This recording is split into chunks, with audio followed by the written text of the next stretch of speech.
ಪ್ರಿಯ ವಿದ್ಯಾರ್ಥಿಗಳೇ, ಹಿಂದಿನ ತರಗತಿಯಲ್ಲಿ ನಾವು 10ನೇ ತರಗತಿ ಸಮಾಜ ವಿಜ್ಞಾನದಲ್ಲಿ ಭಾರತಕ್ಕೆ ಯುರೋಪಿಯನ್ನರ ಆಗಮನ ಪಾಠವನ್ನ ಅಭ್ಯಾಸ ಮಾಡ್ತಾ ಇದ್ವಿ. ಸೊ ನಿಮ್ಗೆಲ್ಲ ಗೊತ್ತಿರೋ ಹಾಗೆ ನಾವು ಕಳೆದ ತರಗತಿಯಲ್ಲಿ ಏನ್ ಅಭ್ಯಾಸ ಮಾಡಿದ್ವಿ? ಯುರೋಪಿಯನ್ನರು ಯಾತಕ್ಕಾಗಿ ಭಾರತಕ್ಕೆ ಬಂದರು, ವ್ಯಾಪಾರದ ಮೂಲ ಉದ್ದೇಶವನ್ನು ಇಟ್ಕೊಂಡು ಬಂದಿರತಕ್ಕಂತ ಯುರೋಪಿಯನ್ನರು ನಂತರದ ದಿನಗಳಲ್ಲಿ ಏನ್ ಮಾಡ್ತಾರೆ, ಭಾರತದ ರಾಜಕೀಯ ಹರಾಜಕತೆಯನ್ನ ಬಳಸಿಕೊಂಡು ಭಾರತದ ರಾಜಕೀಯದಲ್ಲಿ ಹಸ್ತಕ್ಷೇಪ ಮಾಡ್ತಾರೆ. ಕ್ರಮೇಣ ಭಾರತವನ್ನ ಹಿಡಿತಕ್ಕೆ ತೆಗೆದುಕೊಳ್ತಕ್ಕಂಥ ಪ್ರಯತ್ನ ಮಾಡ್ತಾರೆ. ಆ ನಿಟ್ಟಿನಲ್ಲಿ ತುಂಬಾ ಮುಂದುವರೆದು ಬಂದಿರತಕ್ಕಂಥವ್ರು ಬ್ರಿಟಿಷರು ಮತ್ತೆ ಫ್ರೆಂಚ್. ಸೊ ಒಂದ್ಸರಿ ನೆಟ್ ಮಾಡ್ಕೊಡ್ಬೇಡ, ಹಿಂದೆ ಬಂದಿದ್ದು ಯಾರ್ಯಾರು ಬಂದ್ರು? ಫಸ್ಟ್ ಬಂದಿದ್ದು ಪೋರ್ಚುಗೀಸರು ಬಂದ್ರು, ಪೋರ್ಚುಗೀಸ್ ನಂತರ ಡಚ್ಚರು ಬಂದ್ರು, ಅವ್ರ ನಂತರದಲ್ಲಿ ಫ್ರೆಂಚರು ಬಂದ್ರು, ಕಡೆಯದಾಗಿ ಇಂಗ್ಲಿಷರು ಬರ್ತಾರೆ. ರೈಟ್, ಇಂಗ್ಲಿಷು ಫ್ರೆಂಚರು ಬಂದ್ರು. ಸೊ ವ್ಯಾಪಾರಕ್ಕಾಗಿ ಬಂದಿರತಕ್ಕಂತ ಈ ಯುರೋಪಿಯನ್ನರು ಕ್ರಮೇಣವಾಗಿ ಭಾರತದಲ್ಲಿ ಆಧಿಪತ್ಯವನ್ನು ಸ್ಥಾಪಿಸತಕ್ಕಂತ ಕೆಲಸಕ್ಕೆ ಕೈ ಹಾಕಿದ್ರು. ನೋಡಿ, ಡಚ್ಚರು ಮತ್ತೆ ಪೋರ್ಚುಗೀಸರು ಏನಿದ್ದಾರೆ, ಇವರು ಫ್ರೆಂಚರು ಮತ್ತು ಇಂಗ್ಲಿಷರು ಬರೋವರೆಗೂ ತಮ್ಮ ಏಕಸ್ವಾಮ್ಯವನ್ನು ಸಾಧಿಸಿರ್ತಾರೆ. ಆದ್ರೆ ಯಾವಾಗ ಭಾರತದ ರಾಜಕೀಯದಲ್ಲಿ ಬ್ರಿಟಿಷರು ಮತ್ತೆ ಫ್ರೆಂಚರು ಕೈ ಹಾಕ್ತಾರೆ, ಅವರ ಎಂಟ್ರಿ ಕೊಡ್ತಾರೆ, ಆಗ ಫ್ರೆಂಚರು ಮತ್ತು ಬ್ರಿಟಿಷರ ಪ್ರತಿಸ್ಪರ್ಧೆಯನ್ನ ಎದುರಿಸಲಾಗದೆ ಈ ಪೋರ್ಚುಗೀಸರು ಮತ್ತು ಡಚ್ಚರು ಭಾರತದ ರಾಜಕೀಯ ನೆಲೆಯಿಂದ ಹಿಂದೆ ಸರಿತಾರೆ. ಭಾರತದಲ್ಲಿ ರಾಜಕೀಯ ಏಕಸ್ವಾಮ್ಯಕ್ಕಾಗಿ ಪ್ರತಿಸ್ಪರ್ಧೆ ನಡೆದಿದ್ದು ಈ ಬ್ರಿಟಿಷರು ಮತ್ತು ಫ್ರೆಂಚ್. ಸೊ ನಾವು ಇವತ್ತಿನ ಕ್ಲಾಸ್ ಅಲ್ಲಿ ತಿಳ್ಕೊಳ್ಳೋಕೆ ಹೊರಟಿರ್ತಕ್ಕಂಥದ್ದು ಬ್ರಿಟಿಷರು ಮತ್ತು ಫ್ರೆಂಚರ ನಡುವೆ ನಡೆದಿರ್ತಕ್ಕಂಥ ಸ್ಪರ್ಧೆ. ಆ ಸ್ಪರ್ಧೆಯಿಂದ ಉಂಟಾಗಿರ್ತಕ್ಕಂಥ ಕಾರ್ನಾಟಿಕ್ ಯುದ್ಧ. ಪ್ರಮುಖವಾಗಿ 3 ಕಾರ್ನಾಟಿಕ್ ಯುದ್ಧಗಳು ಬರುತ್ತೆ. ಮೊದಲನೇ ಕಾರ್ನಾಟಿಕ್, ಎರಡನೇ ಕಾರ್ನಾಟಿಕ್ ಮತ್ತು ಮೂರನೇ ಕಾರ್ನಾಟಿಕ್ ಯುದ್ಧ. ಯಾತಕ್ಕಾಗಿ ಕಾರ್ನಾಟಿಕ್ ಯುದ್ಧಗಳು ನಡೀತು, ಅದರ ಪರಿಣಾಮ ಏನು ಅಂತ ಒಂದೊಂದೇ ಕಾರ್ನಾಟಿಕ್ ಯುದ್ಧಗಳ ಬಗ್ಗೆ ನಾವು ತಿಳಿತಾ ಹೋಗೋಣ. ಸೊ ಮೊದಲನೇ ಕಾರ್ನಾಟಿಕ್ ಯುದ್ಧ, ಮೊದಲ ಕಾರ್ನಾಟಿಕ್ ಯುದ್ಧ 1746ರಿಂದ 48ರವರೆಗೆ ಮೊದಲನೇ ಕಾರ್ನಾಟಿಕ್ ಕದನ ನಡೆಯಿತು. ಯಾತಕ್ಕಾಗಿ ನಡೀತು? ಫಸ್ಟ್ ಪಾಯಿಂಟ್ ಏನು, ಫಸ್ಟ್ ಹೈಲೈಟ್ ಏನು ಅಂತ ಹೇಳಿದ್ರೆ, ಕಾರ್ನಾಟಿಕ್ ಯುದ್ಧಗಳು ನಡೆದಿರುವುದು ಬ್ರಿಟಿಷರು ಮತ್ತು ಫ್ರೆಂಚರು. ಯಾತಕ್ಕಾಗಿ? ಕರ್ನಾಟಕದ ರಾಜಕೀಯ ಭದ್ರತೆ ಸರ್, ಕಾರ್ನಾಟಿಕ್ ಪ್ರದೇಶದ ರಾಜಕೀಯ ಭದ್ರತೆ. ಸೊ ನೆಟ್ ಮಾಡ್ಕೊಳ್ಳಿ, ಫ್ರೆಂಚರು ಮತ್ತೆ ಬ್ರಿಟಿಷರು ಒಟ್ಟಾರೆ ಭಾರತದ ರಾಜಕೀಯ ಏಕಸ್ವಾಮ್ಯಕ್ಕಾಗಿ ಹೋರಾಟ ಮಾಡಿದ್ರು ಕೂಡ ಪರ್ಟಿಕ್ಯುಲರ್ ಆಗಿ ಕಾರ್ನಾಟಿಕ್ ಯುದ್ಧಗಳು ಏನ್ ಬರುತ್ತೆ, ಕಾರ್ನಾಟಿಕ್ ಅನ್ನೋದು ಕರ್ನಾಟಕ ಕಾರ್ನಾಟಿಕ್ ಎಲ್ಲಿ ಬರುತ್ತೆ? ಕಾರ್ನಾಟಿಕ್ ಎಲ್ಲಿ ಬರುತ್ತೆ ಅಂದ್ರೆ ಭಾರತದ ಮ್ಯಾಪ್ ನಲ್ಲಿ ತಮಿಳುನಾಡು ಬರುತ್ತಲ್ಲ. ಸೊ ಇದು ಭಾರತ ಮ್ಯಾಪ್ ನಾವು ತಗೊಂಡ್ರೆ, ಈ ಭಾರತ ಮ್ಯಾಪ್ ನಲ್ಲಿ ಈ ಭಾಗ ಕೋರಮಂಡಲ ತೀರ ಪ್ರದೇಶ ಏನ್ ಬರುತ್ತಲ್ಲ, ಈ ತಮಿಳುನಾಡು ಭಾಗದ ಈ ಪ್ರದೇಶವನ್ನ ಕಾರ್ನಾಟಿಕ್ ಪ್ರದೇಶ ಅಂತ ಕರೀತಾರೆ. ಸೊ ಕಾರ್ನಾಟಿಕ್ ಪ್ರದೇಶ ಇದು. ಈ ಕಾರ್ನಾಟಿಕ್ ಪ್ರದೇಶಕ್ಕಾಗಿ, ಇದರ ಹಿಡಿತಕ್ಕಾಗಿ, ಇದರ ಮೇಲೆ ಹಿಡಿತ ಸಾಧಿಸಲಿಕ್ಕಾಗಿ ಫ್ರೆಂಚರು ಮತ್ತು ಬ್ರಿಟಿಷ್ ನಡುವೆ ಹೋರಾಟಗಳು ನಡೀತಾ ಹೋಗುತ್ತೆ. ಕಾರ್ನಾಟಿಕ್ ಪ್ರದೇಶಕ್ಕಾಗಿ ನಡೆದಿರ್ತಕ್ಕಂಥ ಯುದ್ಧ. ಇಲ್ಲಿ ಒಂದು ಮ್ಯಾಪ್ ಹಾಕೊಂಡ್ಬೇಡ.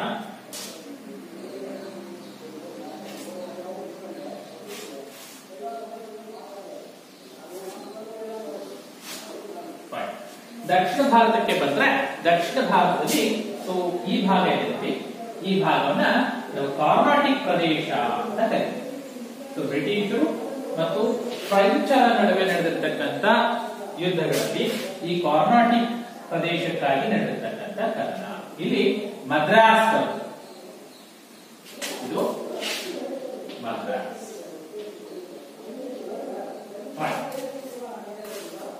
ಪಾಠಕ್ಕೆ ಬಂದ್ಬೇಡ. ನೋಡಿ, ಮೊದಲನೇ ಕಾರ್ನಾಟಿಕ್ ಯುದ್ಧ ಯಾರ ನಡುವೆ ನಡೀತು, ಯಾತಕ್ಕಾಗಿ ನಡೀತು? ನೋಡಿ, ಫ್ರೆಂಚರ ಮಹತ್ವಾಕಾಂಕ್ಷೆಯ ಗವರ್ನರ್ ನೆನಪಿದಾನೆ ನಮ್ಗೆ? ಯಾರು? ಫ್ರೆಂಚರ ಮಹತ್ವಾಕಾಂಕ್ಷೆಯ ಗವರ್ನರ್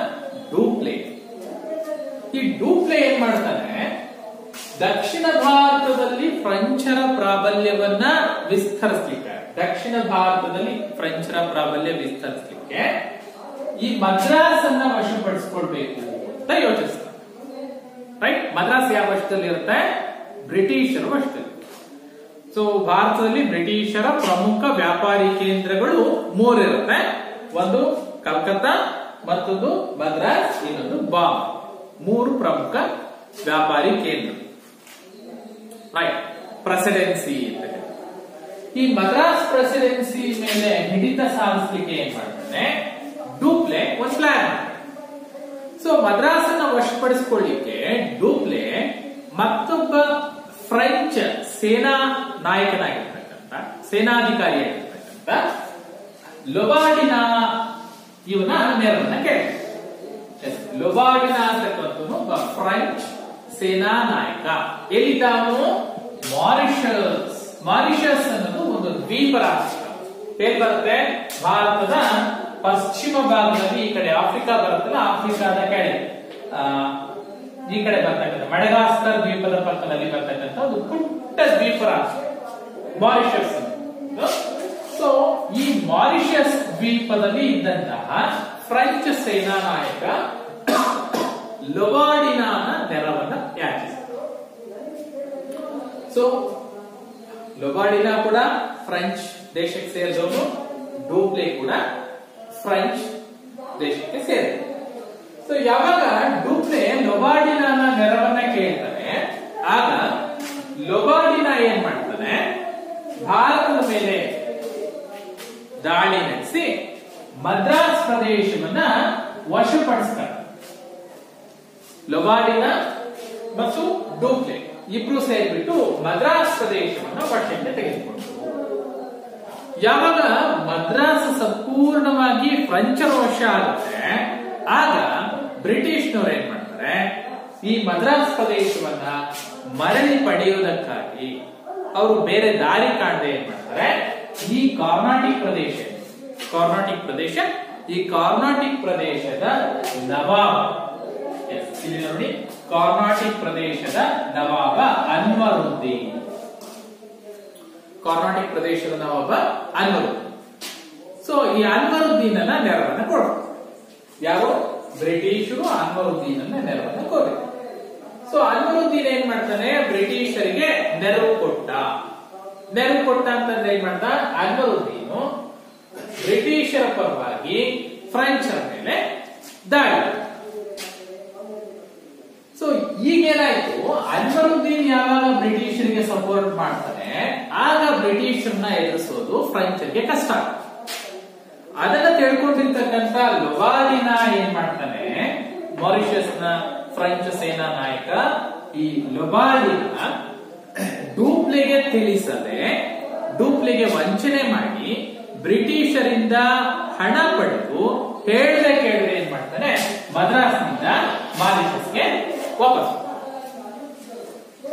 ನೋಡಿ ಏನಾಗ್ತದೆ, ಡೂಪ್ಲೆ ಮದ್ರಾಸನ್ನು ವಶಪಡಿಸಿಕೊಳ್ಳಿಕ್ಕೆ ಮಾರಿಷಸ್ ದ್ವೀಪದ ಫ್ರೆಂಚ್ ಸೇನಾ ನಾಯಕ ಲೊಬಾರ್ಡಿನಾನ ನೆರವನ್ನು ಕೊಡ್ತಾನೆ. ಲೊಬಾರ್ಡಿನಾ ಡೂಪ್ಲೆಯ ನೆರವಿನಂತೆ ಮದ್ರಾಸನ್ನ ವಶಪಡಿಸಿಕೊಳ್ಳುವಲ್ಲಿ ನೆರವಾಗ್ತಾನೆ, ಮದ್ರಾಸನ್ನು ವಶಕ್ಕೆ. ಯಾವಾಗ ಮದ್ರಾಸ್ ಫ್ರೆಂಚರ ವಶಕ್ಕೆ ಹೋಗುತ್ತೆ, ಆವಾಗ ಬ್ರಿಟಿಷರು ಏನ್ ಮಾಡ್ತಾರೆ, ಕರ್ನಾಟಿಕ್ ನವಾಬ ಅನ್ವರುದ್ದೀನ್ ನೆರವನ್ನು ಕೊಡ್ತಾರೆ. ಅನ್ವರುದ್ದೀನ್ ಬ್ರಿಟಿಷರ ಜೊತೆ ಕೈ ಜೋಡಿಸಿದಾಗ ಲೊಬಾರ್ಡಿನಾ ಏನ್ ಮಾಡ್ತಾನೆ, ಬ್ರಿಟಿಷರಿಂದ ಹಣ ಪಡೆದು ಡೂಪ್ಲೆಗೆ ಮೋಸ ಮಾಡಬೇಕು, ಅವನಿಗೆ ತಿಳಿಸದೆ ಏನ್ ಮಾಡ್ತಾನೆ, ಅಲ್ಲಿಂದ ಕಾಲ್ ತೆಗೆದ, ಅಲ್ಲಿಂದ ತನ್ನ ಮಾರಿಷಸ್ ದ್ವೀಪಕ್ಕೆ ಹೊರಟು. ಈಗ ಡೂಪ್ಲೆ ಏನ್ ಮಾಡ್ಬೇಕು, ವಿಧಿ ಇಲ್ಲ, ಡೂಪ್ಲೆಗೆ ಕೋಪ ಬಂತು. ಅವನೇನ್ ಮಾಡ್ದ, ಏಕಾಂಗಿಯಾಗಿ ಹೋರಾಟವನ್ನು ಮುಂದುವರಿಸಿದ. ಆದ್ರೆ ಬ್ರಿಟಿಷರನ್ನ ಎದುರಿಸಲಿಕ್ಕೆ ಸಾಧ್ಯ ಆಗಲಿಲ್ಲ. ಕಾರಣ ಏನಾಯ್ತು, ಮದ್ರಾಸ್ ಯಾರ ವಶದಲ್ಲಿ ಉಳ್ಕೊಳ್ಳುತ್ತೆ, ಬ್ರಿಟಿಷರ ವಶದಲ್ಲೇ ಉಳ್ಕೊಳ್ಳುತ್ತೆ. ಅಂದ್ರೆ ಇಲ್ಲಿ ಒಂದು ಅರ್ಥದಲ್ಲಿ ಮೊದಲನೇ ಕರ್ನಾಟಿಕ್ ಯುದ್ಧದಲ್ಲಿ ಫ್ರೆಂಚರು ಸೋಲನ್ನು ಅನುಭವಿಸ್ತಾರೆ, ಬ್ರಿಟಿಷರು ಗೆಲುವನ್ನು ಸಾಧಿಸ್ತಾರೆ, ಮೇಲುಗೈ ಸಾಧಿಸ್ತಾರೆ. ಸೊ ಇದೇ ವೇಳೆ ಏನಾಗುತ್ತೆ, ಫ್ರಾನ್ಸ್ ಮತ್ತು ಬ್ರಿಟನ್ ನಡುವೆ ಒಂದು ಒಪ್ಪಂದ ಆಗುತ್ತೆ. ನೋಡಿ ಹೇಗಿರುತ್ತೆ ಪರಿಸ್ಥಿತಿ ಅಂತ ಹೇಳಿದ್ರೆ, ಇಂಗ್ಲೆಂಡ್ ನಲ್ಲಿ ಯುರೋಪ್ನಲ್ಲಿ ಇಂಗ್ಲೆಂಡ್ ಮತ್ತು ಫ್ರಾನ್ಸ್ ರಾಷ್ಟ್ರಗಳ ನಡುವೆ ಸಪ್ತವಾರ್ಷಿಕ ಕದನ ಅಂತ ನಡೀತಾರೆ. ಅಲ್ಲಿ ಯಾವಾಗ ಇಂಗ್ಲೆಂಡ್ ಫ್ರಾನ್ಸ್ ನಡುವೆ ಕಿತ್ತಾಟಗಳು ಆರಂಭ ಆಗುತ್ತೆ, ಜಗಳಗಳು ಯುದ್ಧಗಳು ಆರಂಭ ಆಗುತ್ತೆ, ಅದರ ಪ್ರತಿಫಲ ಆದ್ರೂ ಕೂಡ ಬ್ರಿಟಿಷರು ಮತ್ತೆ ಫ್ರೆಂಚರ ನಡುವೆ ಯುದ್ಧಗಳು ಆಗ್ತಾರೆ. ಸೊ ಇಲ್ಲೇನಾಗುತ್ತೆ, ಮೊದಲನೇ ಕಾರ್ನಾಟಿಕ್ ಯುದ್ಧ ಯಾವಾಗ ಡೂಪ್ಲೆ ವಿಫಲನಾಗ್ತಾನೆ, ಮೊದಲನೇ ಕಾರ್ನಾಟಿಕ್ ಯುದ್ಧ ಕೊನೆಗೆ ಎಕ್ಸ್ಲಾ ಚಾಪೆಲ್ ಅಂತಕ್ಕಂಥ ಒಂದು ಒಪ್ಪಂದದೊಂದಿಗೆ ಕೊನೆಯಾಗುತ್ತೆ. ಸೊ ಮೊದಲನೇ ಕಾರ್ನಾಟಿಕ್ ಯುದ್ಧ ಯಾವಾಗ ನಡೀತು? 1746ರಿಂದ 48. ಯಾರ ನಡುವೆ ನಡೀತು? ಬ್ರಿಟಿಷ್ ಮತ್ತು ಫ್ರೆಂಚ್. ಯಾರು ಎದುರಾದ್ರು? ಡೂಪ್ಲೆ ಲೊಬಾರ್ಡಿನಾನ ನೆರವೊಂದಿಗೆ ಮದ್ರಾಸನ್ನ ವಶಪಡಿಸಿಕೊಳ್ಳಲಿ ಯಶಸ್ವಿಯಾಗ್ತಾನೆ. ಆದ್ರೆ ಲೊಬಾರ್ಡಿನಾನ ಸೋಲಿಸ್ಲಿಕ್ಕೆ ಬ್ರಿಟಿಷ್ ಏನ್ ಮಾಡ್ತಾರೆ? ಅನ್ವರುದ್ದೀನ್ ನೆರವನ್ನ ಕೋರ್ತಾರೆ. ಅನ್ವರುದ್ದೀನ್ ಯಾರು? ಕಾರ್ನಾಟಿಕ್ ನ ನವಾಬ್ ಅನ್ವರ್. ಇವನು ನೆರವನ್ನ ಕೊಡ್ತಾರೆ. ಅನ್ವರುದ್ದೀನ್ ನೆರವು ಕೊಡ್ತಾನೆ. ಆಗ ಏನ್ ಮಾಡ್ತಾನೆ? ಲೊಬಾರ್ಡಿನ ಬ್ರಿಟಿಷರಿಂದ ಹಣ ಪಡ್ಕೊಂಡು ಯುದ್ಧ ರಂಗದಿಂದ ಹಿಂದೆ ಸರಿತಾನೆ, ಅಂದ್ರೆ ಪಲಾಯನ ಮಾಡ್ತಾನೆ, ಮಾರಿಷಸ್ ದ್ವೀಪಕ್ಕೆ ಹೊರಟು ಹೋಗ್ತಾನೆ. ಈ ಕಡೆ ಡೂಪ್ಲೆ ಏಕಾಂಗಿ ಆಗ್ತಾನೆ. ಏಕಾಂಗಿಯಾದ ಡೂಪ್ಲೆ ಬ್ರಿಟಿಷರ ವಿರುದ್ಧ ಯುದ್ಧ ಮುಂದುವರಿಸ್ತಾನೆ. ಆದ್ರೆ ಬ್ರಿಟಿಷರ ವಿರುದ್ಧ ಜಯಗಳಿಸುವಲ್ಲಿ ವಿಫಲನಾಗ್ತಾನೆ. ಸೋತ ಡೂಪ್ಲೆ ಅಂದ್ರೆ ಫ್ರೆಂಚರು ಇಲ್ಲಿ ಇಂಗ್ಲಿಷರ ಜೊತೆ ಎಕ್ಸ್ಲಾ ಚಾಪೆಲ್ ಒಪ್ಪಂದದೊಂದಿಗೆ ಮೊದಲನೇ ಕಾರ್ನಾಟಿಕ್ ಯುದ್ಧ ಮುಕ್ತಾಯ ಆಗುತ್ತೆ. ಸೊ ಒಂದು ಹಂತದಲ್ಲಿ ಬ್ರಿಟಿಷರು ಮೇಲ್ಗೈ ಸಾಧಿಸಿದ್ರು, ಫ್ರೆಂಚರು ದಕ್ಕನ್ ಭಾರತದಲ್ಲಿ, ಅದರಲ್ಲೂ ಕಾರ್ನಾಟಿಕ್ ಪ್ರದೇಶದಲ್ಲಿ ಹಿಡಿತ ಸಾಧಿಸುವಲ್ಲಿ ಆರಂಭದಲ್ಲಿ ವಿಫಲರಾದರು. ಇದು ಮೊದಲನೇ. ಸೊ ಎರಡನೇ ಕಾರ್ನಾಟಿಕ್ ಯುದ್ಧ ನೋಡಿ, ಭಾರತದಲ್ಲಿ ರಾಜಕೀಯ ಆಯಾಮಗಳು ಯಾವ ತರ ಸಾಗ್ತಾ ಇರುತ್ತೆ ಅಂತಂದ್ರೆ, ಮೊದಲನೇ ಕಾರ್ನಾಟಿಕ್ ಯುದ್ಧದಲ್ಲಿ ಬ್ರಿಟಿಷರಿಗೆ ಕಾರ್ನಾಟಿಕ್ ನ ನವಾಬ ಅನ್ವರುದ್ದೀನ್ ನೆರವು ಕೊಟ್ಟು ಮದ್ರಾಸನ್ನು ಉಳಿಸಿಕೊಡ್ತಾನೆ. ಆದ್ರೆ ಎರಡನೇ ಕಾರ್ನಾಟಿಕ್ ಯುದ್ಧದ ಹೊತ್ತಿಗೆ ಏನಾಗ್ಬಿಟ್ಟಿರುತ್ತೆ, ಚಿತ್ರಣ ಸಂಪೂರ್ಣ ಬದಲಾಗುತ್ತೆ. ಸೊ ಬದಲಾದ ರಾಜಕೀಯ ಸನ್ನಿವೇಶದಲ್ಲಿ ಎರಡನೇ ಕಾರ್ನಾಟಿಕ್ ಯುದ್ಧ ನಡೆಯುವ ವೇಳೆಗೆ ಕಾರ್ನಾಟಿಕ್ ನಲ್ಲಿ ಅನ್ವರುದ್ದೀನ್ ನವಾಬ್ನಾಗಿ ಉಳಿದಿಲ್ಲ. ಮತ್ತೆ ಯಾರು ಬಂದಿದ್ದಾರೆ ನೋಡಿ, ಚಂದಾ ಸಾಹೇಬ ಎರಡನೇ ಕಾರ್ನಾಟಿಕ್ ಯುದ್ಧ ನಡೆಯುವ ವೇಳೆಗೆ ಚಂದಾ ಸಾಹೇಬ ಆರ್ಕಾಟ್ ನ ನವಾಬ್ನಾಗಿದ್ದಾನೆ. ಆರ್ಕಾಟ್ ನ ಮೀನ್ಸ್ ಕಾರ್ನಾಟಿಕ್ ನ ನವಾಬ್, ಕಾರ್ನಾಟಿಕ್ ನ ರಾಜಧಾನಿ ಆರ್ಕಾಟ್. ಸೊ ಕಾರ್ನಾಟಿಕ್ ಪ್ರದೇಶದಲ್ಲಿ ಮೊದಲನೇ ಕಾರ್ನಾಟಿಕ್ ಯುದ್ಧ ನಡಿಬೇಕಾದಾಗ, ಮೊದಲನೇ ಕಾರ್ನಾಟಿಕ್ ಯುದ್ಧದ ಅವಧಿಯಲ್ಲಿ ಕಾರ್ನಾಟಿಕ್ ನ ನವಾಬ ಅನ್ವರುದ್ದೀನ್ ಇದ್ದ. ಎರಡನೇ ಕಾರ್ನಾಟಿಕ್ ಯುದ್ಧದ ವೇಳೆಗೆ ಚಂದಾ ಸಾಹೇಬ ಮತ್ತೆ ಅನ್ವರುದ್ದೀನ್ ಎಲ್ಲೋದ? ಬದಲಾದ ರಾಜಕೀಯ ಸನ್ನಿವೇಶ ನೋಡಿ. ಇಲ್ಲೇನಾಗುತ್ತೆ, ಕಾರ್ನಾಟಿಕ್ ಪ್ರದೇಶ ಇದಾದ್ರೆ ಈ ಕಡೆ ಹೈದರಾಬಾದ್ ಸಂಸ್ಥಾನ ಇದೆ, ಹೈದರಾಬಾದ್ ನ ನಿಜಾಮ ಇದ್ದಾನೆ. ಸೊ ಬದಲಾದ ಬ್ರಿಟಿಷ್ ಹೆಂಗೆ ಅಂತ ಹೇಳಿದ್ರೆ, ತಮಗೆ ರಾಜಕೀಯ ಲಾಭ ಹೇಗಾಗುತ್ತೆ, ತಮಗೆ ಲಾಭ ಬರುತ್ತೆ ಅಂತಂದ್ರೆ ತಾವು ಹೇಗಾದ್ರೂ ಉಲ್ಟಾ ಹೊಡಿತಾರೆ. ಸೊ ಇಲ್ಲೇನಾಗ್ತದೆ ನೋಡಿ, ಎರಡನೇ ಕಾರ್ನಾಟಿಕ್ ಯುದ್ಧ 1749ರಿಂದ 54ರ ಮಧ್ಯದಲ್ಲಿ ಜರುಗುತ್ತೆ. 49ರಿಂದ 54 ಸುಮಾರು 5 ವರ್ಷಗಳ ಕಾಲ ನಡೆದಿರ್ತಕ್ಕಂಥ ಯುದ್ಧ ಎರಡನೇ ಕಾರ್ನಾಟಿಕ್ ಯುದ್ಧ. ಸೊ ಏನು ಪ್ರಮುಖಾಂಶಗಳನ್ನ ನೋಡ್ಕೊಂಡು ಬಂದ್ಬಿಡೋಣ. ಚಂದಾ ಸಾಹೇಬನ ಮೇಲೆ ದಾಳಿ ಮಾಡಿದ್ರು. ಯಾರು ದಾಳಿ ಮಾಡಿದ್ರು? ಬ್ರಿಟಿಷರು ದಾಳಿ ನೋಡಿ. ಒಂದು ಹಂತದಲ್ಲಿ ಮೊದಲನೇ ಕಾರ್ನಾಟಿಕ್ ಯುದ್ಧ ನಡೆಯೋ ಸಂದರ್ಭದಲ್ಲಿ ಅದೇ ಕಾರ್ನಾಟಿಕ್ ನವಾಬನ ನೆರವನ್ನ ಪಡ್ಕೊಂಡು ಮದ್ರಾಸ್ ಉಳಿಸ್ಕೊಂಡಿರ್ತಕ್ಕಂಥ ಬ್ರಿಟಿಷರು ಎರಡನೇ ಕಾರ್ನಾಟಿಕ್ ಯುದ್ಧದಲ್ಲಿ ಅದೇ ಕಾರ್ನಾಟಿಕ್ ನವಾಬನ ಮೇಲೆ ದಾಳಿ ಮಾಡ್ತಾ ಇದ್ದಾರೆ. ಆದ್ರೆ ನವಾಬ ಯಾರಿದ್ದಾನೆ? ಆಗ ಅನ್ವರುದ್ದೀನ್ ಇದ್ದ, ಈಗ ಚಂದಾ ಸಾಹೇಬ ಇದ್ದಾರೆ. ಯಾಕೆ ಕಾರ್ನಾಟಿಕ್ ಪ್ರದೇಶದ ಮೇಲೆ ಚಂದಾ ಸಾಹೇಬ್ನಲ್ಲಿ ಬ್ರಿಟಿಷರು ದಾಳಿ ಮಾಡಿದ್ರು? ಯಾಕೆ ದಾಳಿ ಮಾಡಿದ್ರು ಅಂದ್ರೆ, ಆರ್ಕಾಟ್ ಪ್ರದೇಶವನ್ನ ವಶಪಡಿಸಿಕೊಳ್ಳಲಿಕ್ಕೆ. ಯಾವ ಆರ್ಕಾಟ್? ಆರ್ಕಾಟ್ ಕಾರ್ನಾಟಿಕ್ ಪ್ರದೇಶದ ರಾಜಧಾನಿಯಾಗಿತ್ತು, ಒಂದು ಆಯಕಟ್ಟಿನ ನೆಲೆ. ಹಾಗಾಗಿ ಆರ್ಕಾಟ್ ಅನ್ನ ಪಡೆಯುವ ಉದ್ದೇಶದಿಂದಾಗಿ ಏನ್ ಮಾಡ್ತಾರೆ, ಚಂದಾ ಸಾಹೇಬರ ಮೇಲೆ ಬ್ರಿಟಿಷರು ದಾಳಿ ಮಾಡಿದ್ರು. ಚಂದಾ ಸಾಹೇಬ್ರ ಮೇಲೆ ಬ್ರಿಟಿಷರು ದಾಳಿ ಮಾಡಲಿಕ್ಕೆ ಇನ್ನೊಂದು ಕಾರಣ ಇದೆ. ಏನ್ ಕಾರಣ ಅಂತ ಹೇಳಿದ್ರೆ, ಅನ್ವರುದ್ದೀನ್ ಇದ್ನಲ್ಲ, ಅನ್ವರುದ್ದೀನು ಬ್ರಿಟಿಷರ ಪರವಾಗಿದ್ದ, ಬ್ರಿಟಿಷರಿಗೆ ಸಪೋರ್ಟ್ ಕೊಟ್ಟಿದ್ದ. ಆದ್ರೆ ಆ ನಂತರ ಬದಲಾದ ಸನ್ನಿವೇಶದಲ್ಲಿ ಏನಾಗುತ್ತೆ, ಅನ್ವರುದ್ದೀನ್ ಅನ್ನ ಕೆಳಗಿಳಿಸಿ ಅನ್ವರುದ್ದೀನ್ ಅನ್ನ ಹತ್ಯೆ ಮಾಡಿ ಏನ್ ಮಾಡ್ತಾರೆ, ಚಂದಾ ಸಾಹೇಬ್ನನ್ನ ಕಾರ್ನಾಟಿಕ್ ನ ನವಾಬನಾಗಿ ಮಾಡ್ತಾರೆ. ಯಾರು? ಫ್ರೆಂಚ್. ಸೊ ಈಗೇನಾಗುತ್ತೆ, ಬ್ರಿಟಿಷರು ಚಂದಾ ಸಾಹೇಬ್ರ ಮೇಲೆ ದಾಳಿ ಮಾಡಿದೆ. ಯಾರ ಮೇಲೆ ದಾಳಿ ಮಾಡ್ದಂಗೆ? ಫ್ರೆಂಚರ ಮೇಲೆ ದಾಳಿ. ಸೊ ಯಾವಾಗ ಬ್ರಿಟಿಷರು ಚಂದಾ ಸಾಹೇಬ್ರ ಮೇಲೆ ದಾಳಿ ಮಾಡ್ತಾರೆ, ಚಂದಾ ಸಾಹೇಬ್ರ ಪರವಾಗಿ ಯಾರು ಬರ್ತಾರೆ? ಫ್ರೆಂಚರು ಬಂದೇ ಬರ್ತಾರೆ. ಇಲ್ಲಿ ಫ್ರೆಂಚರು ಎರಡು ಕಡೆ ನೆರವಾಗಿರ್ತಾರೆ. ಒಂದು, ಕಾರ್ನಾಟಿಕ್ ನ ನವಾಬ ಚಂದಾ ಸಾಹೇಬ್ನಿಗೆ ನವಾಬ್ನಾಗಲಿಕ್ಕೆ ನೆರವು ಕೊಟ್ಟಿರ್ತಾರೆ ಒಂದು. ಎರಡನೇದು, ಈ ಹೈದರಾಬಾದ್ ಸಂಸ್ಥಾನ, ಈ ಹೈದರಾಬಾದ್ನ ಸುಲ್ತಾನ ಸಲಾಬತ್ ಜಂಗ್ ಅವನನ್ನ ನವಾಬನನ್ನಾಗಿ ಮಾಡಲಿಕ್ಕೆ, ಅದರ ಜೊತೆಗೆ ಅವನ ರಕ್ಷಣೆ ಮಾಡಲಿಕ್ಕೆ ಒಬ್ಬ ಫ್ರೆಂಚ್ ಸೇನಾನಿ ಬುಸ್ಸಿ ಅಂತ, ಫ್ರೆಂಚ್ ಸೇನಾನಿ ಬುಸ್ಸಿ ಅಂತಕ್ಕಂಥವನ್ನ ಹೈದರಾಬಾದ್ನ ನವಾಬನಾಗಿರ್ತಕ್ಕಂಥ ಸಲಾಬತ್ ಜಂಗನ ರಕ್ಷಣೆಗಾಗಿ ಫ್ರೆಂಚರು ನೇಮಿಸಿರ್ತಾರೆ. ಸೊ ಬ್ರಿಟಿಷರು ಎರಡನೇ ಕಾರ್ನಾಟಿಕ್ ಯುದ್ಧ ಮಾಡಲಿಕ್ಕೆ ಕಾರಣ ಏನು ಅಂತ ಹೇಳಿದ್ರೆ, ಫ್ರೆಂಚರ ಪ್ರಾಬಲ್ಯ ಇರ್ತಕ್ಕಂಥ ಈ ಹೈದರಾಬಾದ್ ಮತ್ತು ಕಾರ್ನಾಟಿಕ್ ನ ರಾಜಧಾನಿ ಆರ್ಕಾಟ್ ಅನ್ನ ಹೇಗಾದ್ರೂ ಮಾಡಿ ವಶಕ್ಕೆ ತೆಗೆದುಕೊಳ್ಬೇಕು ಅನ್ನೋ ಕಾರಣಕ್ಕಾಗಿ ಬ್ರಿಟಿಷರು ಚಂದಾ ಸಾಹೇಬ್ರ ಮೇಲೆ ದಾಳಿ ಮಾಡಿದ್ರು. ಚಂದಾ ಸಾಹೇಬ್ರ ಮೇಲೆ ದಾಳಿ. ಸೊ ಚಂದಾ ಸಾಹೇಬ್ರ ಮೇಲೆ ದಾಳಿ ಮಾಡಿ ಆರ್ಕಾಟ್ಗೆ ಮುಕ್ತಿ ಹಾಕ್ತಾರೆ. ಆರ್ಕಾಟ್ಗೆ ಮುಕ್ತಿ ಹಾಕಿದಾಗ ಬ್ರಿಟಿಷ್ ಸೇನೆಯನ್ನ ಎದುರಿಸಲಿಕ್ಕೆ ಫ್ರೆಂಚರು ಯುದ್ಧದಲ್ಲಿ ಪಾಲ್ಗೊಂಡರು. ಈ ಬ್ರಿಟಿಷರ ಗವರ್ನರ್ ಜನರಲ್ ಆಗ ಇದ್ದು Robert Clive, right? Robert Clive. ಈ ರಾಬರ್ಟ್ ಕ್ಲೈವ್ ಬಹಳ ಚತುರ. ಒಬ್ಬ ಬ್ರಿಟಿಷ್ ಈಸ್ಟ್ ಇಂಡಿಯಾ ಕಂಪನಿಯಲ್ಲಿ ಕಾರಕೂನನಾಗಿ, ಲೆಕ್ಕ ಬರೆಯುವ ಒಬ್ಬ ಕಾರಕೂನನಾಗಿ ಸೇರ್ಕೊಂಡಿರ್ತಕ್ಕಂಥ ರಾಬರ್ಟ್ ಕ್ಲೈವ್ ಬ್ರಿಟನ್ ನ ಬ್ರಿಟಿಷ್ ಈಸ್ಟ್ ಇಂಡಿಯಾ ಕಂಪನಿಯ ಗವರ್ನರ್ ಜನರಲ್ ಆಗಿ 2 ಅವಧಿಗಳವರೆಗೆ ಭಾರತಕ್ಕೆ ಬರ್ತಾನೆ. ಅಪಾರವಾದ ಸಂಪತ್ತನ್ನ ತಾನೂ ಗಳಿಸಿಕೊಳ್ಳೋದ್ರ ಜೊತೆಗೆ ಕಂಪನಿಗೆ ಅಪಾರವಾದ ಲಾಭವನ್ನ ಮಾಡಿಕೊಂಡಿರ್ತಕ್ಕಂಥವನು ಈ ರಾಬರ್ಟ್.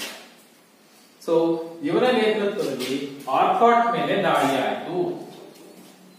ದಾಳಿ ಮಾಡಿ ಆರ್ಕಾಟ್ ಅನ್ನ ಸಂಪೂರ್ಣವಾಗಿ ತಮ್ಮ ವಶಕ್ಕೆ ತೆಗೆದುಕೊಂಡ ನಂತರದಲ್ಲಿ ಏನಾಗುತ್ತೆ, ಚಂದಾ ಸಾಹೇಬ್ನನ್ನ ಸೆರೆ ಹಿಡಿತಾರೆ. ಸೆರೆ ಹಿಡಿದು ಏನ್ ಮಾಡ್ತಾರೆ, ಮುಂದೆ ಫ್ರೆಂಚರು ಹೇಗಾದ್ರೂ ರಾಜಕೀಯ ಸ್ಥಿತಿಯನ್ನ ಬದಲಾಯಿಸಿಕೊಳ್ಬಹುದು ಅಂತ ಅವ್ರು ಏನ್ ಮಾಡ್ತಾರೆ, ಚಂದಾ ಸಾಹೇಬ್ನನ್ನ ಯುದ್ಧದಲ್ಲಿ ಹತ್ಯೆ ಮಾಡ್ತಾರೆ. ಅವನ್ನ ಬಂಧಿಸಿ ಕಾರಾಗೃಹ ಕಳಿಸಲ್ಲ, ಬದಲಾಗಿ ಅವನ ಹತ್ಯೆ ಆಗುತ್ತೆ. ರೈಟ್? ಚಂದಾ ಸಾಹೇಬ್ನನ್ನ ಬಂಧಿಸಿ ಹತ್ಯೆ ಮಾಡಿ ಆರ್ಕಾಟ್ ಅನ್ನ, ಅದು ಸಂಪೂರ್ಣ ಕಾರ್ನಾಟಿಕ್ ಪ್ರದೇಶವನ್ನ ತಮ್ಮ ನಿಯಂತ್ರಣಕ್ಕೆ ತೆಗೆದುಕೊಂಡ ಮೇಲೆ ಕಾರ್ನಾಟಿಕ್ ಪ್ರದೇಶದಲ್ಲಿ ಮತ್ತೆ ಯಾರು ನವಾಬನಾಗಿ ಮುಂದುವರಿತಾರೆ. ನೋಡಿ ಏನ್ ಮಾಡ್ತಾರೆ ಬ್ರಿಟಿಷರು ಅಂದ್ರೆ, ಆಡಳಿತದ ಜವಾಬ್ದಾರಿ ಬೇಡ ಅವ್ರಿಗೆ, ಆಡಳಿತದ ಉಸ್ತುವಾರಿಗೆ ಹೋಗಲ್ಲ. ಬದಲಾಗಿ ತಮಗೆ ಆದಾಯ ಬರಬೇಕು, ತಮಗೆ ವ್ಯಾಪಾರ ಮಾಡ್ಲಿಕ್ಕೆ ಆಯಕಟ್ಟಿನ ಸ್ಥಳ ಸಿಗಬೇಕು, ಜೊತೆಗೆ ಅಲ್ಲಿ ಆಡಳಿತ ಮಾಡ್ತಕ್ಕಂತ ಒಬ್ಬ ನವಾಬ ತಾವು ಹೇಳಂಗೆ ಕೇಳಿ. ಸೊ ಅದಕ್ಕೆ ಏನ್ ಮಾಡ್ತಾರೆ ಬ್ರಿಟಿಷರು, ಚಂದಾ ಸಾಹೇಬನನ್ನ ಹತ್ಯೆ ಮಾಡಿ ಇಂದಿದ್ದಲ್ಲ ಅನ್ವರುದ್ದೀನನ ಮಗ ಮಹಮ್ಮದ್ ಅಲಿಯನ್ನ ಕರ್ನಾಟಿಕ್ನ ನವಾಬನನ್ನಾಗಿ ಪಟ್ಟಿ ಕಟ್ತಾರೆ. ಸೊ ಕರ್ನಾಟಿಕ್ನ ನವಾಬನಾಗಿ ಮೊದಲಿದ್ದು ಅನ್ವರುದ್ದೀನ್ ನಂತರ ಚಂದಾ ಸಾಹೇಬ್ ಅಂತ.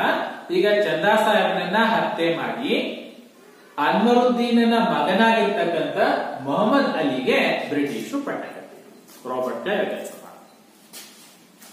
ಸೊ ಮೊಹಮ್ಮದ್ ಅಲಿಗೆ ಪಟ್ಟ ಕಟ್ಟಿದ ಯಾಕೆ ಮುಂದೆ ಮೊಹಮ್ಮದ್ ಅಲಿ ಪಟ್ಟಕ್ಕೆ ಬರಲಿಕ್ಕೆ ಬ್ರಿಟಿಷರು ಕಾರಣ ಆಗಿರೋ ಕಾರಣಕ್ಕೆ ಮುಂದೆ ಮೊಹಮ್ಮದ್ ಅಲಿ ಬ್ರಿಟಿಷರಿಗೆ ಋಣಿಯಾಗಿರ್ಬೇಕು.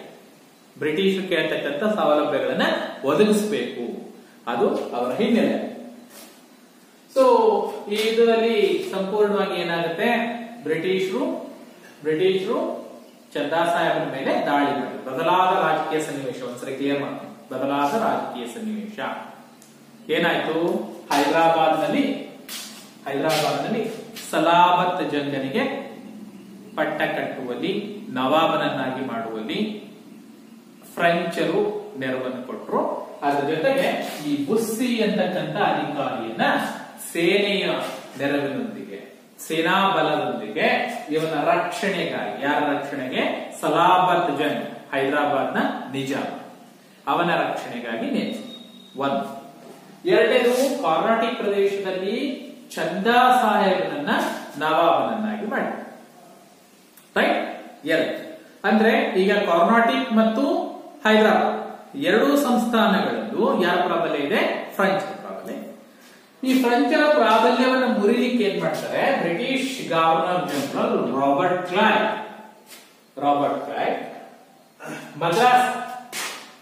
ಮದ್ರಾಸ್ನಿಂದ ಸೇನೆ ತಗೊಂಡು ಆರ್ಕಾಟ್ಗೆ ಮುತ್ತಿಗೆ ಹಾಕ್ತಾರೆ. ಆರ್ಕಾಟ್ ಏನು, ಕರ್ನಾಟಕನ ರಾಜಧಾನಿ ಆರ್ಕಾಟ್. ಯಾವಾಗ ಆರ್ಕಾಟ್ಗೆ ಮುತ್ತಿಗೆ ಹಾಕ್ತಾನೆ, ಅವಾಗ ಚಂದಾ ಸಾಹೇಬನಿಗೆ ಸಪೋರ್ಟ್ ಆಗಿ ಫ್ರೆಂಚರು ಬಂದರು. ಫ್ರೆಂಚ್ ಡೂಪ್ಲೆ ಯುದ್ಧದಲ್ಲಿ ಭಾಗವಹಿಸ್ತಾನೆ. ಫ್ರೆಂಚರು ಬರ್ತಾರೆ. ಫ್ರೆಂಚ್ ಜೊತೆಗೆ ಹೈದರಾಬಾದ್ನ ನಿಜಾಮ ಕೂಡ ಸಪೋರ್ಟ್ ಮಾಡ್ತಾನೆ ಅಲ್ವಾ, ಹೈದರಾಬಾದ್ ನಿಜಾಮ ಕೂಡ ಸಪೋರ್ಟ್ ಮಾಡ್ತಾನೆ. ನೋಡಿ, ಇದೆಲ್ಲರ ಸಪೋರ್ಟ್ ಇದ್ರೂ ಕೂಡ ರಾಬರ್ಟ್ ಕ್ಲೈವ್ ಇವರನ್ನ ಸೋಲಿಸಿ ಯುದ್ಧದಲ್ಲಿ ಚಂದಾ ಸಾಹೇಬನನ್ನ ಬಂಧಿಸಿ ಚಂದಾ ಸಾಹೇಬನನ್ನ ಹತ್ಯೆ ಮಾಡ್ತಾರೆ. ಯಾವಾಗ ಚಂದಾ ಸಾಹೇಬನ ಹತ್ಯೆ ಆಗುತ್ತೆ, ಆಗ ಬ್ರಿಟಿಷರು ಸಂಪೂರ್ಣವಾಗಿ ಆರ್ಕಾಟ್ ಪ್ರದೇಶ, ಕರ್ನಾಟಕ ಪ್ರದೇಶವನ್ನ ತಮ್ಮ ನಿಯಂತ್ರಣಕ್ಕೆ ತೆಗೆದುಕೊಂಡರು. ಅನಿವಾರ್ಯವಾಗಿ ಫ್ರೆಂಚರು ಸೋಲನ್ನು ಒಪ್ಪಿಕೊಳ್ಳಲೇಬೇಕಾಯಿತು. ಅಂದ್ರೆ ಫ್ರೆಂಚರ ಪ್ರಾಬಲ್ಯ ದಕ್ಷಿಣ ಭಾರತದಲ್ಲಿ, ಅದರಲ್ಲೂ ಕರ್ನಾಟಕ ಮತ್ತು ಹೈದರಾಬಾದ್ ಸಂಸ್ಥಾನಗಳಲ್ಲಿ ಫ್ರೆಂಚರ ಪ್ರಾಬಲ್ಯ ಕಡಿಮೆ ಆಗ್ತಾ ಹೋಗುತ್ತೆ. ಸೊ ಎರಡನೇ ಒಪ್ಪಂದ ನೆನ್ಪಾಡ್ಕೊಳ್ಳಿ. ಮೊದಲನೇ ಕರ್ನಾಟಕ ಯುದ್ಧ ಯಾವ ಒಪ್ಪಂದದೊಂದಿಗೆ ಕೊನೆಯಾಗಿತ್ತು, ಎಕ್ಸ್ಲಾ ಚಾಪೆಲ್ ಒಪ್ಪಂದದೊಂದಿಗೆ ಕೊನೆಯಾಗಿತ್ತು. ಸೊ ಎರಡನೇ ಕರ್ನಾಟಕ ಯುದ್ಧ ಪಾಂಡಿಚೇರಿ ಒಪ್ಪಂದದೊಂದಿಗೆ ಕೊನೆಯಾಗುತ್ತೆ. ಪಾಂಡಿಚೇರಿ ಒಪ್ಪಂದದೊಂದಿಗೆ ಎರಡನೇ ಕರ್ನಾಟಕ ಕೊನೆ. ಸೊ ಚಂದಾ ಸಾಹೇಬನನ್ನ ಹತ್ಯೆ ಮಾಡಿ ಯಾರನ್ನ ಪಟ್ಟಕ್ಕೆ ತಂತಾರೆ, ಮೊಹಮ್ಮದ್ ಅಲಿಯ ಮಗ ಅನ್ವರುದ್ದೀನ ಮಗ ಮೊಹಮ್ಮದ್ ಅಲಿಗೆ ಪಟ್ಟಕ್ಕಿತ್ತು. ಸೊ ಎರಡನೇ ಕರ್ನಾಟಕ ಯುದ್ಧದ ಪರಿಣಾಮ ಕೇಳ್ಬೋದು. ಏನು ಎರಡನೇ ಕರ್ನಾಟಕ ಯುದ್ಧದ ಪರಿಣಾಮ? ಎರಡನೇ ಕರ್ನಾಟಕ ಯುದ್ಧದ ಪರಿಣಾಮ ಆರ್ಕಾಟ್ ಬ್ರಿಟಿಷರ ವಶ ಆಯಿತು. ಆರ್ಕಾಟ್ ಮೇಲೆ ಅಂದ್ರೆ ಕರ್ನಾಟಕ ಪ್ರದೇಶದ ಮೇಲೆ ಬ್ರಿಟಿಷರ ಪ್ರಾಬಲ್ಯ ಹೆಚ್ಚಾಯಿತು. ಫ್ರೆಂಚರು ಸೋಲಲ್ಪಟ್ರು. ಚಂದಾ ಸಾಹೇಬನ ಹತ್ಯೆ ಆಯಿತು. ಅನ್ವರುದ್ದೀನನ ಮಗ ಮೊಹಮ್ಮದ್ ಅಲಿ ಪಟ್ಟಕ್ಕೆ ಬಂದ. ಸೊ ದಕ್ಷಿಣ ಭಾರತದಲ್ಲಿ ಫ್ರೆಂಚರು ಸಂಪೂರ್ಣವಾಗಿ ಕಳೆದುತ್ತಾರೆ. ಅಂದ್ರೆ ಫ್ರೆಂಚರಿಗೆ ಹಿನ್ನಡೆ ಆಗುತ್ತೆ. ಯಾರಿಗೆ ಪ್ರತಿಷ್ಠೆ ಆಗುತ್ತೆ? ಬ್ರಿಟಿಷರು ಈ ಯುದ್ಧದಿಂದ ತುಂಬಾ ಪ್ರತಿಷ್ಠೆಯನ್ನು ಪಡ್ಕೊಳ್ತಾರೆ. ಪ್ರತಿಷ್ಠೆ ಪಡ್ಕೊಂಡ ಅದೊಂದು ಪ್ರಸ್ತಿ. ಅಂದ್ರೆ ದಕ್ಷಿಣ ಭಾರತದಲ್ಲಿ, ಅದರಲ್ಲೂ ಆಯಕಟ್ಟಿನ ಪ್ರದೇಶ ಕರ್ನಾಟಕ ಪ್ರದೇಶದಲ್ಲಿ ಸಂಪೂರ್ಣವಾಗಿ ಎರಡನೇ ಕರ್ನಾಟಕ ಯುದ್ಧದ ನಂತರ ಬ್ರಿಟಿಷರು ಆಧಿಪತ್ಯವನ್ನು ಸ್ಥಾಪಿಸ್ತಾರೆ. ಅಲ್ಲಿನ ರಾಜಕೀಯವನ್ನು ಸಂಪೂರ್ಣವಾಗಿ ಹಿಡಿತಕ್ಕೆ ತೆಗೆದುಕೊಳ್ತಾರೆ. ಆ ಹಿಡಿತಕ್ಕೆ ತೆಗೆದುಕೊಳ್ಳಲಿಕ್ಕೆ ಕಾರಣ ಏನು? ಮೊಹಮ್ಮದ್ ಅಲಿಗೆ ತಾವು ಪಟ್ಟ ಕಟ್ತಾರೆ. ಮೊಹಮ್ಮದ್ ಅಲಿಯನ್ನ ಸಿಂಹಾಸನದ ಮೇಲೆ ಕೂರಿಸ್ತಾರೆ. ಮೊಹಮ್ಮದ್ ಅಲಿ ಬ್ರಿಟಿಷರು ಹೇಗೆ ಹೇಳ್ತಾರೋ ಹಾಗೆ ಆಡಳಿತ ನಡೆಸಿಕೊಂಡು ಹೋಗುವ ಪರಿಸ್ಥಿತಿ ಬರ್ತದೆ. ಸೊ ಒಂದು ಪ್ರಮುಖವಾದ ಅಂಶ ಗಮನಿಸಬೇಕು. ಭಾರತದಲ್ಲಿ ಫ್ರೆಂಚರ ಮಹತ್ವಾಕಾಂಕ್ಷಿ ಗವರ್ನರ್ ಜನರಲ್ ಯಾರು ಅಂದ್ರೆ ಡೂಪ್ಲೆ. ಸೊ ಎರಡನೇ ಕರ್ನಾಟಕ ಯುದ್ಧದ ನಂತರ ಡೂಪ್ಲೆಯನ್ನ ವಾಪಸ್ ಕಳಿಸ್ಕೊಳ್ತಾರೆ. ಯಾರು? ಫ್ರೆಂಚರು ಡೂಪ್ಲೆಯನ್ನ ಎರಡನೇ ಕರ್ನಾಟಕ ಯುದ್ಧದಲ್ಲಿ ಸೋಲನ್ನ ಅನುಭವಿಸಿದ್ದಕ್ಕಾಗಿ ಡೂಪ್ಲೆ ಭಾರತವನ್ನು ಬಿಟ್ಟು ಪುನಃ ಫ್ರಾನ್ಸ್ಗೆ ವಾಪಸ್ ಹೋದ.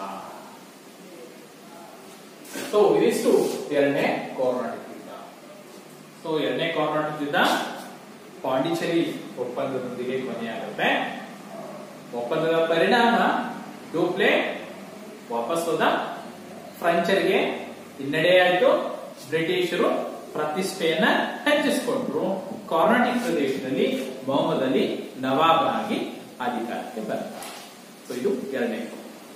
ಸೊ ಮೂರನೇ ಕರ್ನಾಟಿಕ್ ಯುದ್ಧ 1756ರಿಂದ 63ರ ಅವಧಿಯಲ್ಲಿ ನಡೆದಿರ್ತಕ್ಕಂಥ ಯುದ್ಧ.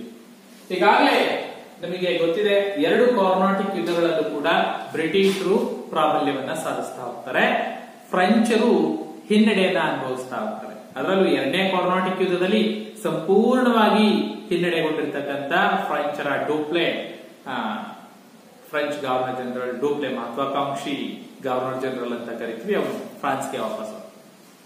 ಸೊ ಎರಡು ಕರ್ನಾಟಿಕ್ ಯುದ್ಧಗಳ ನಂತರದಲ್ಲಿ ಬ್ರಿಟಿಷರ ವಿರುದ್ಧ ಹಿಡಿತವನ್ನ ಸಾಧಿಸಲಿಕ್ಕೆ ಪ್ರಯತ್ನವನ್ನ ಮುಂದುವರಿಸಿರ್ತಕ್ಕಂಥ ಫ್ರೆಂಚು ಮೂರನೇ ಕರ್ನಾಟಿಕ್ ಯುದ್ಧಕ್ಕೆ ಕಾರಣರಾಗ್ತಾರೆ. ಏನಾಗುತ್ತೆ ನೋಡಿ, ಮೂರನೇ ಕರ್ನಾಟಿಕ್ ಯುದ್ಧ, ಡೂಪ್ಲೆ ಫ್ರಾನ್ಸ್ಗೆ ವಾಪಸ್ ಹೋದ ನಂತರದಲ್ಲಿ ಭಾರತಕ್ಕೆ ಬಂದಿದ್ದು ಫ್ರೆಂಚ್ ಸೇನಾ ನಾಯಕ ಕೌಂಟ್ ಡಿ ಲಾಲಿ ಅಂತ. ಎಸ್, ಕೌಂಟ್ ಡಿ ಲಾಲಿ. ಈ ಕೌಂಟ್ ಡಿ ಲಾಲಿ ಫ್ರೆಂಚ್ ಗವರ್ನರ್, ಇವನೇನ್ ಮಾಡ್ತಾನೆ, ಬ್ರಿಟಿಷರ ಮೇಲೆ ನಿಯಂತ್ರಣ ಸಾಧಿಸಲಿಕ್ಕೆ ಬ್ರಿಟಿಷರ ಒಂದು ಪ್ರಮುಖ ಕೋಟೆ ಇರುತ್ತೆ ವಾಂಡಿವಾಶ್. ಈ ವಾಂಡಿವಾಶ್ ಕೋಟೆಗೆ ಮುತ್ತಿಗೆ ಹಾಕಿದ. ವಾಂಡಿವಾಶ್ ಕೋಟೆಗೆ ಮುತ್ತಿಗೆ ಹಾಕಿದ. ಯಾರು ಮುತ್ತಿಗೆ ಹಾಕಿದ್ಯಾರು? ಕೌಂಟ್ ಡಿ ಲಾಲಿ. ಯಾಕೆ? ಬ್ರಿಟಿಷರ ಒಂದು ಪ್ರಮುಖ ವ್ಯಾಪಾರಿ ಕೇಂದ್ರ, ಜೊತೆಗೆ ಬ್ರಿಟಿಷರ ಒಂದು ಪ್ರಮುಖ ವಾಣಿಜ್ಯ ಕೇಂದ್ರ, ಅಲ್ಲೊಂದು ಕೋಟೆ ಇರುತ್ತೆ. ಆ ಕೋಟೆಗೆ ಮುತ್ತಿಗೆ ಹಾಕಿ ಒಂದೊಂದೇ ಪ್ರದೇಶವನ್ನು ವಶಪಡಿಸಿಕೊಳ್ಳೋದು ಫ್ರೆಂಚರ ಉದ್ದೇಶ. ಯಾವಾಗ ಕೌಂಟ್ ಡಿ ಲಾಲಿ ವಾಂಡಿವಾಶ್ ಕೋಟೆಗೆ ಮುತ್ತಿಗೆ ಹಾಕಿದ, ಆಗ ಬ್ರಿಟಿಷ್ ಸೇನಾಧಿಕಾರಿ, ನೆನ್ಪಿಡ್ಬೇಕು, ನಾನು ಎರಡನೇ ಕರ್ನಾಟಿಕ್ ಯುದ್ಧದಲ್ಲಿ ಹೆಸರಿಸಿರ್ತಕ್ಕಂಥದ್ದು ರಾಬರ್ಟ್ ಕ್ಲೈವ್, ಗವರ್ನರ್ ಜನರಲ್. ಆದ್ರೆ ವಾಂಡಿವಾಶ್ ಕದನದಲ್ಲಿ ಪ್ರಮುಖ ಪಾತ್ರ ವಹಿಸಿರ್ತಕ್ಕಂಥದ್ದು ಐರ್ಕೂಟ್. ಹೆಸರುಗಳನ್ನ ನೆನಪಿಟ್ಕೊಳ್ಬೇಕು. ಮೂರನೇ ಕರ್ನಾಟಿಕ್ ಯುದ್ಧದಲ್ಲಿ ಫ್ರೆಂಚರನ್ನ ಸೋಲಿಸಿದ ಬ್ರಿಟಿಷ್ ಸೇನಾ ನಾಯಕ ಯಾರು ಅಂತ ಕೇಳ್ಬೋದು. ಸೊ ಸರ್ ಐರ್ಕೂಟ್ ಅಂತಕ್ಕಂಥವನು ನೆನಪಿರ್ಲಿ. ಈ ಸರ್ ಐರ್ಕೂಟ್ ಅಂತಕ್ಕಂಥವನು ಬ್ರಿಟಿಷ್ ಸೇನಾ ನಾಯಕ. ಇವನೇನ್ ಮಾಡ್ತಾನೆ, ವಾಂಡಿವಾಶ್ ಕೋಟೆಗೆ ಮುತ್ತಿಗೆ ಹಾಕಿರ್ತಕ್ಕಂಥ ಫ್ರೆಂಚರ ವಿರುದ್ಧ ನಿರ್ಣಾಯಕವಾಗಿರ್ತಕ್ಕಂಥ ಕದನ ನಡೆಯುತ್ತೆ. ತುಂಬಾ ಭೀಕರವಾಗಿರ್ತಕ್ಕಂಥ ಕದನ ನಡೆಯುತ್ತೆ. ಐರ್ಕೂಟ್ ಪ್ರಬಲ ಸೇನೆಯೊಂದಿಗೆ ಆಗಮಿಸಿ ಏನು ವಾಂಡಿವಾಶ್ ಕೋಟೆಗೆ ಮುತ್ತಿಗೆ ಹಾಕಿದ್ರು ಫ್ರೆಂಚರು. ಆ ಫ್ರೆಂಚ್ ಸೇನೆಯನ್ನ ಸೋಲಿಸಿ ಫ್ರೆಂಚರನ್ನ ಸಂಪೂರ್ಣವಾಗಿ ಯುದ್ಧದಲ್ಲಿ ಸೋಲಿಸ್ತಾರೆ.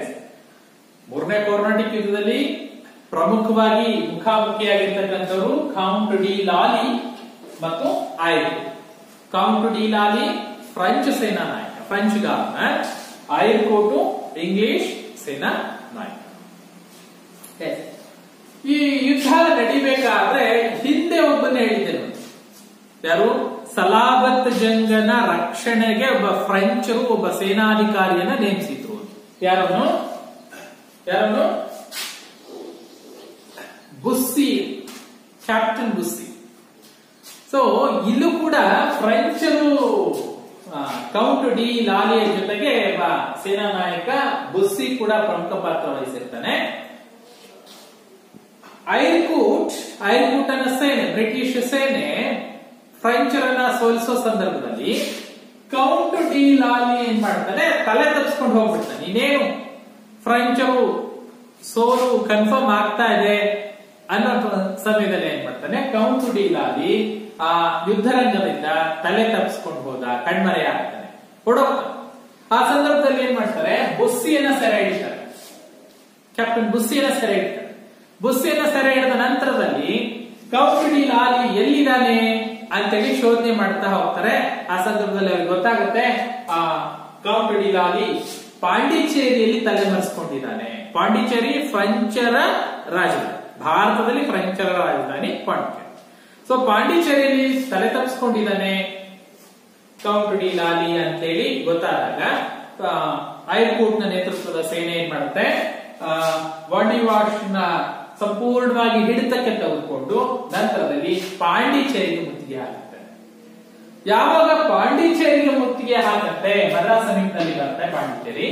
ಯಾವಾಗ ಪಾಂಡಿಚೇರಿಗೆ ಸಂಪೂರ್ಣವಾಗಿ ಐರ್ಕೂಟ್ ನ ಸೇನೆ ಸಂಪೂರ್ಣವಾಗಿ ಮುತ್ತಿಗೆ ಹಾಕುತ್ತೆ, ಆಗ 1761ರಲ್ಲಿ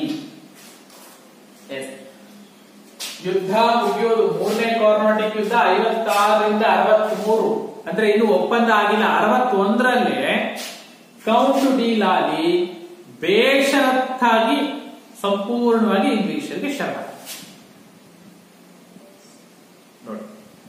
ನೋಡಿ, ಒಂದನೇ ಕಾರ್ನಾಟಿಕ್ ಯುದ್ಧದಲ್ಲಿ ಒಂದ್ ರೀತಿ ಹಿನ್ನಡೆ ಆದ್ರೆ, ಎರಡನೇ ಕಾರ್ನಾಟಿಕ್ ಯುದ್ಧದಲ್ಲಿ ಸಂಪೂರ್ಣವಾಗಿ ಕಾರ್ನಾಟಿಕ್ ಯುದ್ಧವನ್ನ ಸಂಪೂರ್ಣವಾಗಿ ಬಿಟ್ಕೊಡೋ ಪರಿಸ್ಥಿತಿ ಬಂದ ಸಂದರ್ಭದಲ್ಲಿ ನೋಡಿ, ಮೂರನೇ ಕಾರ್ನಾಟಿಕ್ ಯುದ್ಧ ನಡೆದಾಗ ಕೌಂಟ್ ಡಿ ಲಾಲಿ ಸಂಪೂರ್ಣ ಬೇಷರತ್ತಾಗಿ ಸಂಪೂರ್ಣವಾಗಿ ಇಂಗ್ಲಿಷರಿಗೆ ಶರಣಾಗತ.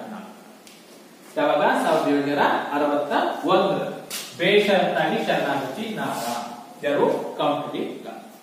ಸೊ ನೋಡಿ, ಇಂಗ್ಲಿಷ್ ಗವರ್ನರ್ ಜನರಲ್ ಬೇಷರತ್ತಾಗಿ ಬ್ರಿಟಿಷರಿಗೆ ಶರಣಾಗತನಾದ ಆದ್ರೆ ಸಂಪೂರ್ಣವಾಗಿ ಫ್ರೆಂಚರು ಸೋತು ಶರಣಾದ್ರು, ಮಂಡಿ ಊರಿದ್ರು.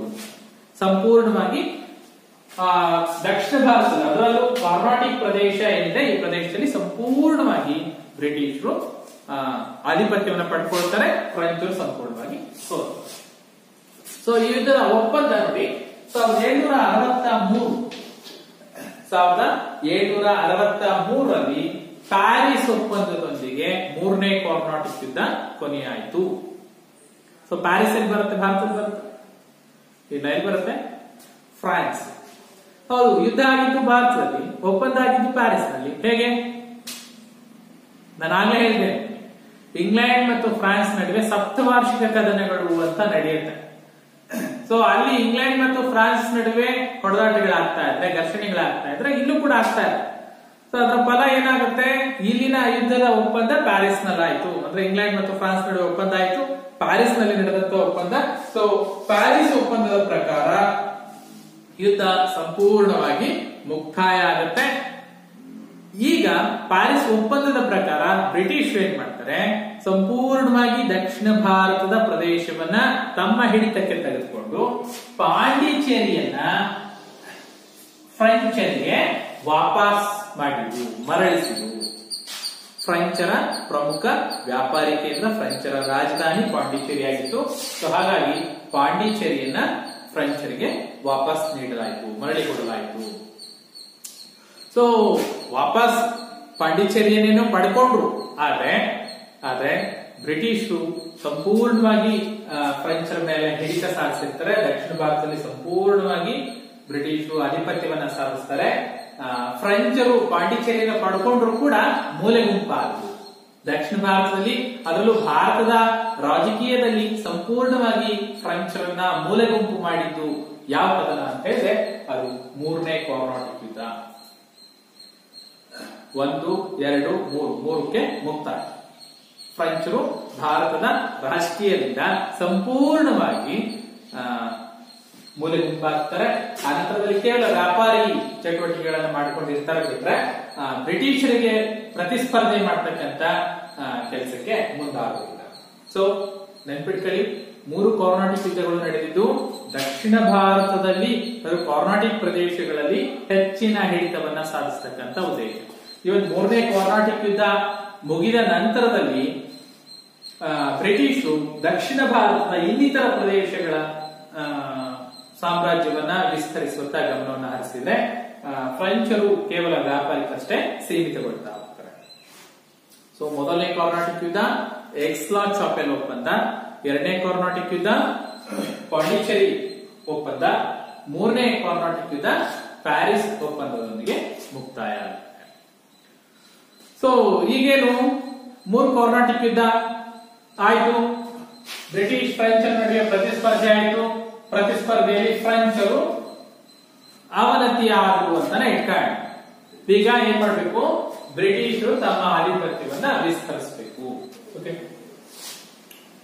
ಬ್ರಿಟಿಷ್ ಮತ್ತು ಫ್ರೆಂಚರ ನಡುವೆ ಪ್ರತಿಸ್ಪರ್ಧೆ ಮುಕ್ತಾಯ ಆದ್ಮೇಲೆ ಬ್ರಿಟಿಷರ ಆಳ್ವಿಕೆ ವಿಸ್ತರಣೆ ಮಾಡ್ತಾ ಹೋದ್ರು. ನಾನು ಆಗ ಹೇಳಿದೆ ನಿಮಗೆ, ಬಂಗಾಳ ಪ್ರದೇಶದಲ್ಲಿ ಸಂಪೂರ್ಣ ತಮ್ಮ ಗಮನವನ್ನ ಕೇಂದ್ರೀಕರಿಸ್ತಾರೆ, ಬಂಗಾಳವನ್ನ ಹಿಡಿತಕ್ಕೆ ತೆಗೆದುಕೊಳ್ತಾರೆ. ಸೊ ಆ ನಿಟ್ಟಿನಲ್ಲಿ ಏನ್ ಮಾಡ್ತಾರೆ, ಬಂಗಾಳದಲ್ಲಿ ಸಂಪೂರ್ಣವಾಗಿ ತೆರಿಗೆ ಮುಕ್ತವಾಗಿ ವ್ಯಾಪಾರ ಮಾಡಲಿಕ್ಕೆ ಅವತ್ತಿನ ಬಂಗಾಳದ ಪ್ರದೇಶವನ್ನ ಹಿಡಿತದಲ್ಲಿ ಇಟ್ಕೊಂಡಿದ್ದಂತಹ ಮೊಘಲ್ ಸುಲ್ತಾನ್ ಫಾರೂಕ್ ಶಿಯಾರ್, ಹೆಸರು ಫಾರೂಕ್ ಶಿಯಾರ್, ಫಾರೂಕ್ ಶಿಯಾರ್ 1717ರಲ್ಲಿ ಮೊಘಲ್ ದೊರೆ ಫಾರೂಕ್ ಶಿಯಾರ್ನಿಂದ ಬಂಗಾಳದಲ್ಲಿ ತೆರಿಗೆ ರಹಿತ ವ್ಯಾಪಾರ ಮಾಡಲಿಕ್ಕೆ ಒಂದು ಅನುಮತಿ ಪತ್ರವನ್ನ ಪಡ್ಕೊಂಡಿರ್ತಾರೆ. ಅದನ್ನ ದಸ್ತಕ್ ಅಂತ ಕರೀತಾರೆ. ದಸ್ತಕ್ ಕೇಳ್ಬೋದು ನಿಮಗೆ. ದಸ್ತಕ್ಗಳು ಎಂದರೇನು? ದಸ್ತಕ್ ಅಂದ್ರೆ ಯಾವುದೇ ತೆರಿಗೆ ಇಲ್ಲದೆ, ಸುಂಕವನ್ನ ಕೊಡದೆ, ಆಮದು ಮುಕ್ತವಾಗಿ ಆಮದು ರಫ್ತು ಮಾಡಲಿಕ್ಕೆ ಕಂಪನಿಗೆ ಇದ್ದಂತಹ ಒಂದು ಅನುಮತಿ ಪತ್ರ.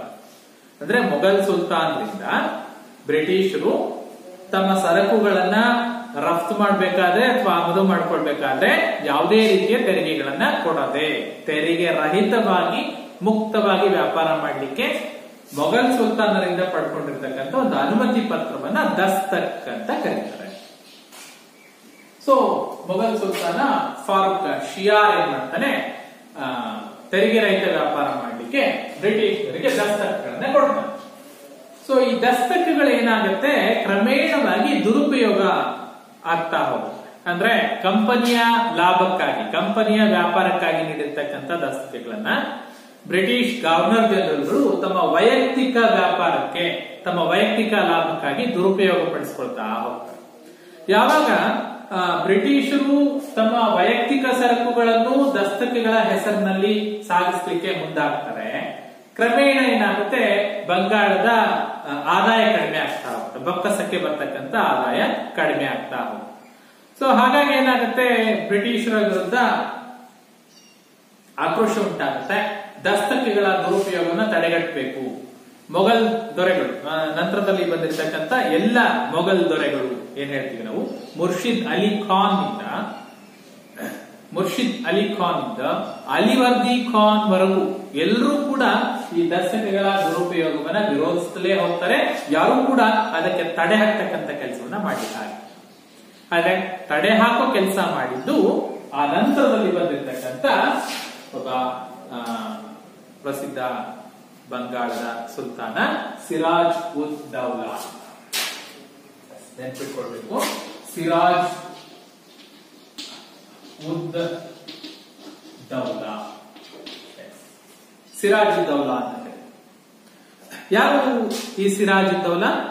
ಅಲಿವರ್ಧನ್ ಖಾನ್ ಏನಿದ್ದಾನೆ ಅವನ ಮೊಮ್ಮಗ, ಅಲಿವರ್ದಿ ಖಾನ್ ನ ಮೊಮ್ಮಗ.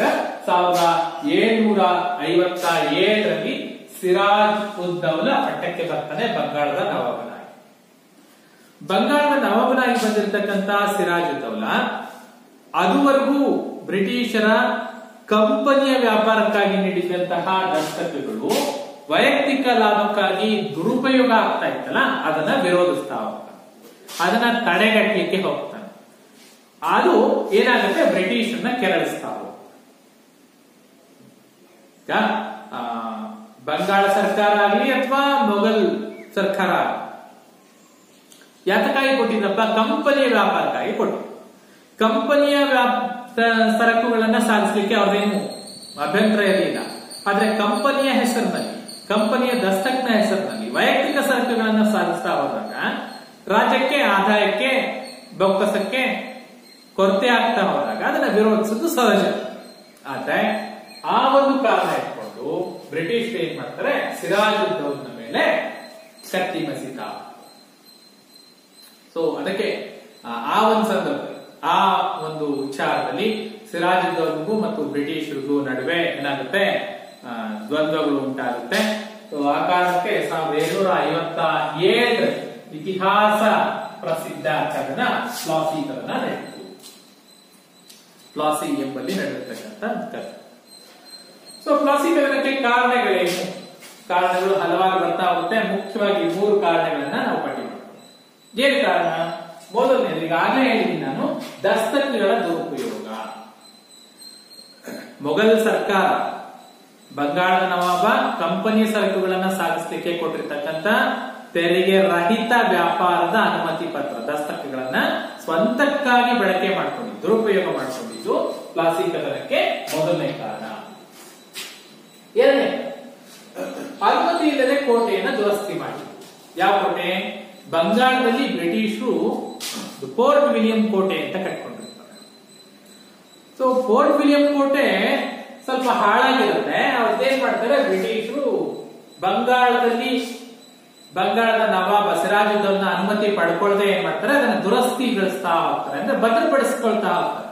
ಆದ್ರೆ ಬ್ರಿಟಿಷರು ಆ ಕೋಟೆ ಭದ್ರಪಡಿಸ್ಕೊಳ್ಳಿಕ್ಕೆ ಕಾರಣ ಏನು ಅಂದ್ರೆ, ಫ್ರೆಂಚರು ಯಾವ ಸಮಯದಲ್ಲಿ ಬೇಕಾದ್ರೂ ದಾಳಿ ಮಾಡಬಹುದು ಅನ್ನೋ ಕಾರಣಕ್ಕಾಗಿ, ಫ್ರೆಂಚರ ವಿರುದ್ಧ ರಕ್ಷಣೆಗಾಗಿ ತಮ್ಮ ಕೋಟೆಯನ್ನ ದುರಸ್ತಿ ಮಾಡ್ತಾ ಹೋದ್ರು.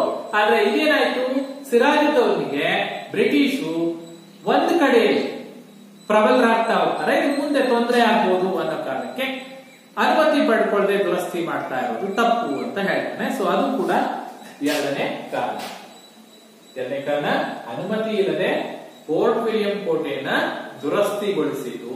ಅಲ್ಲಿ ಆ ಕೋಟೆಯನ್ನ ದುರಸ್ತಿ ಮಾಡ್ಬೇಕಾದ್ರೆ ಅಲ್ಲಲ್ಲಿ ಫಿರಂಗಿಗಳನ್ನ ಕೂರಿಸ್ತಾ ಹೋಗ್ತಾರೆ. ಸಿರಾಜುದ್ದೌಲ ಹೇಳ್ತಾನೆ ಫಿರಂಗಿಗಳನ್ನೆಲ್ಲ ತೆರವುಗೊಳಿಸುವಂತ ಹೇಳ್ತಾನೆ. ಆದ್ರೆ ಬ್ರಿಟಿಷರು ಅದನ್ನ ಪಾಲನೆ ಮಾಡ್ತಾರೆ. ಸೊ ಹಾಗಾಗಿ ಅದು ಕೂಡ ಪ್ಲಾಸೀಕರಣಕ್ಕೆ ಎರಡನೇ ಕಾರಣ. ಇನ್ನ ಮೂರನೇ ಕಾರಣ ನೋಡಿ, ಕಪ್ಪು ಕೋಣೆ ದುರಂತ. ಕಪ್ಪು ಕೋಣೆ ಏನಿದು? ಕಪ್ಪು ಕೋಣೆ ದುರಂತ ಯಾವಾಗ ಫೋರ್ಟ್ ವಿಲಿಯಂ ಕೋಟೆಯನ್ನ ಇವರು ಬ್ರಿಟಿಷರು ದುರಸ್ತಿಗೊಳಿಸ್ತಾ ಹೋದ್ರು, ಸಿರಾಜುದ್ದೌಲ ಹೇಳಿದ್ದನ್ನು ಯಾವಾಗ ಫಾಲೋ ಮಾಡಲ್ಲ, ಫಿರಂಗಿಗಳನ್ನ ತೆಗೆದು ಹಾಕಲ್ಲ, ಆವಾಗ ಸಿರಾಜುದ್ದೌಲನಿಗೆ ಕೋಪ ಬರುತ್ತೆ. ಏನ್ ಮಾಡ್ತಾನೆ ಸಿರಾಜುದ್ದೌಲ, ಬ್ರಿಟಿಷರ ಬಂಗಾಳದಲ್ಲಿರ್ತಕ್ಕಂಥ ಫೋರ್ಟ್ ವಿಲಿಯಂ ಕೋಟೆ ಮೇಲೆ ದಾಳಿ ಮಾಡ್ದ, ಆಕ್ರಮಣ ಮಾಡ್ದ. ಸೊ ಆ ಸಂದರ್ಭದಲ್ಲಿ ಈ ಸಿರಾಜುದ್ದೌಲ ಏನ್ ಮಾಡ್ತಾರೆ, ಬ್ರಿಟಿಷರ 146 ಮಂದಿ ಯೋಧರನ್ನ, ಸೈನಿಕರನ್ನ ಬಂಧಿಸ್ತಾನೆ. ಬಂಧಿಸಿ ಏನ್ ಮಾಡ್ತಾನೆ, ಅವ್ರನ್ನೆಲ್ಲ ಕರ್ಕೊಂಡು ಬಂದು ಒಂದು ಸಣ್ಣ ಕೋಣೆಯೊಳಗೆ ಆ 146 ಸೈನಿಕರನ್ನು ಒಂದೇ ಕೋಣೆಯೊಳಗೆ ಹಾಕ್ಬಿಟ್ಟು ಕ್ಲೋಸ್ ಮಾಡ್ತಾರೆ. ಎಲ್ಲೂ ಗಾಳಿ ಬೆಳಕು ಆಡೇ ಇಲ್ಲ. ಕಪ್ಪು ಕೋಣೆ, ಒಂದು ಕಪ್ಪು ಕೋಣೆ, ಕಿಟಕಿ ಬೆಳಕಿಲ್ಲ, ಗೋಡೆ ಸಂಪೂರ್ಣವಾಗಿ ಇದಾಗಿರುತ್ತೆ, ಒಂದ್ ಕಡೆ ಲಾಕ್ ಮಾಡ್ತಾರೆ. ಸೊ ಕಪ್ಪು ಕೋಣೆ ನೀವು ಇಮ್ಯಾಜಿನ್ ಮಾಡ್ಕೊಳ್ಳಿ, ಒಂದು ಕೋಣೆಯಲ್ಲಿ 146 ಜನರನ್ನ ತುಂಬಿಬಿಟ್ಟು ಗಾಳಿ ಆಡ್ಲಿಲ್ದಂಗೆ ಇರ್ತಕ್ಕಂಥ ಒಂದು ಕೋಣೆಯಲ್ಲಿ ಲಾಕ್ ಮಾಡ್ಕೊಂಡು ಹೋಗ್ಬಿಟ್ರೆ ಪರಿಸ್ಥಿತಿ ಹೇಗಿರುತ್ತೆ? 146ರಲ್ಲಿ 123 ಮಂದಿ ಸದೋಗ್ಬಿಡ್ತಾರೆ ಕಪ್ಪು ಕೋಣೆಯಲ್ಲಿ. ಇದೊಂದು ದುರಂತ, ಕಪ್ಪು ಕೋಣೆ ದುರಂತ. ಯಾವಾಗ ಬ್ರಿಟಿಷರ 123 ಮಂದಿ ಸೈನಿಕರನ್ನ ಸಿರಾಜುದ್ದೌಲ ಕಪ್ಪು ಕೋಣೆಯಲ್ಲಿ ಬಂಧಿಸಿ ಕೊಂದು ಹಾಕದ ಅನ್ನೋದು ಗೊತ್ತಾಗುತ್ತೆ, ಆ ಸುದ್ದಿ ಕೇಳಿರ್ತಕ್ಕಂಥ ರಾಬರ್ಟ್ ಕ್ಲೈವ್ ಅಲ್ಲ, ಬ್ರಿಟಿಷ್ ಗವರ್ನರ್, ಈ ರಾಬರ್ಟ್ ಕ್ಲೈವ್ ಏನ್ ಮಾಡ್ತಾನೆ, ಸಿರಾಜುದ್ದೌಲನ ಮೇಲೆ ಯುದ್ಧ ಘೋಷಣೆ ಮಾಡ್ದ. ಸಿರಾಜುದ್ದೌಲನ ಮೇಲೆ ದಂಡೆತ್ತಿ ಬಂದ. ಸಿರಾಜುದ್ದೌಲನ ಮೇಲೆ ಯುದ್ಧ ಮಾಡಲಿಕ್ಕೆ ಬಂಗಾಳಕ್ಕೆ ಬಂದ. ಸೊ ಈ ಕಾರಣಗಳಿಂದ ನಡೆದಿರ್ತಕ್ಕಂಥ ಕದನ ಪ್ಲಾಸೀಕರಣ. ಇವುಗಳನ್ನ ಕಾರಣವಾಗಿಟ್ಕೊಂಡು ಸಿರಾಜುದ್ದೌಲ ನೋಡಿ ಯಾರ ನಡುವೆ ನಡೀತು ಪ್ಲಾಸೀಕರಣ? ಯಾರ ನಡುವೆ ನಡೀತು? ಬಂಗಾಳದ ನವಾಬ ಸಿರಾಜುದ್ದೌಲ ಮತ್ತು British governor general Robert Clive ನಡುವೆ ನಡೀತು. ಎಷ್ಟು ನಡೀತು? 1757ರಲ್ಲಿ ನಡೀತು. ಸೊ ಯುದ್ಧ ನಡೆದಾಗ ಆಗಿರ್ತಕ್ಕಂಥ ಘಟನೆಗಳೇನು? ಏನಾಗುತ್ತೆ, ಸಿರಾಜುದ್ದೌಲ ಬಂಗಾಳಕ್ಕೆ ಬಂದ ಸಿರಾಜುದ್ದೌಲ ಮೇಲೆ ರಾಬರ್ಟ್ ಕ್ಲೈವ್ ಬಂಗಾಳಕ್ಕೆ ಬರ್ತಾನೆ, ಸಿರಾಜುದ್ದೌಲ ಮೇಲೆ ಯುದ್ಧ ಮಾಡಿ. ಸೊ ರಾಬರ್ಟ್ ಕ್ಲೈವ್ ಮೊದಲೇ ಛತ್ರ, ಅವನೇನ್ ಮಾಡ್ತಾನೆ, ಮೀರ್ ಜಾಫರ್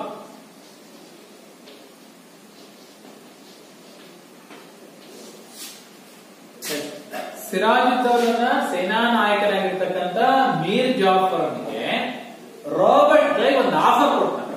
ಏನ್ ಆಫರ್ ಕೊಟ್ಟ? ಯುದ್ಧದಲ್ಲಿ ತಟಸ್ಥವಾಗಿ, ಯುದ್ಧದಲ್ಲಿ ಪಾಲ್ಗೊಳ್ಬೇಡ. ನೀನು ಯುದ್ಧದಲ್ಲಿ ತಟಸ್ಥವಾಗಿದ್ರೆ, ಯುದ್ಧದಲ್ಲಿ ನಮ್ಮ ಪರವಾಗಿ ಸಪೋರ್ಟ್ ಮಾಡಿ ಸಿರಾಜುದ್ದೌಲನ ಸೋಲಿಗೆ ನೀನ್ ಕಾರಣ ಆದ್ರೆ ಸಿರಾಜುದ್ದೌಲನನ್ನ ಪಟ್ಟದಿಂದ ಇಳಿಸಿ ನಿನ್ನನ್ನ ಬಂಗಾಳದ ನವಾಬನನ್ನಾಗಿ ಮಾಡ್ತೀವಿ. ಯಾರಾಯ್ತು? ರಾಬರ್ಟ್ ಕ್ಲೈವ್ ಮೀರ್ ಜಾಫರ್ನಿಗೆ ಸಿರಾಜುದ್ದೌಲನ ದಂಡನಾಯಕ, ಸೇನಾ ನಾಯಕನಾಗಿರ್ತಕ್ಕಂಥ ಮೀರ್ ಜಾಫರ್ನಿಗೆ ಪಟ್ಟದ ಆಸೆಯನ್ನು ತೋರಿಸ್ಬಿಟ್ಟು ಅವನನ್ನ ಯುದ್ಧದಲ್ಲಿ ತಟಸ್ಥನಾಗುವಂತೆ ಮಾಡ್ತಾರೆ. ಸೊ ಮೀರ್ ಜಾಫರ್ ಏನ್ ಮಾಡ್ತಾನೆ? ನವಾಬನ ಆಸೆಗಾಗಿ ಏನ್ ಮಾಡ್ತಾನೆ? ಯುದ್ಧದಲ್ಲಿ ತಟಸ್ಥ ಆದ.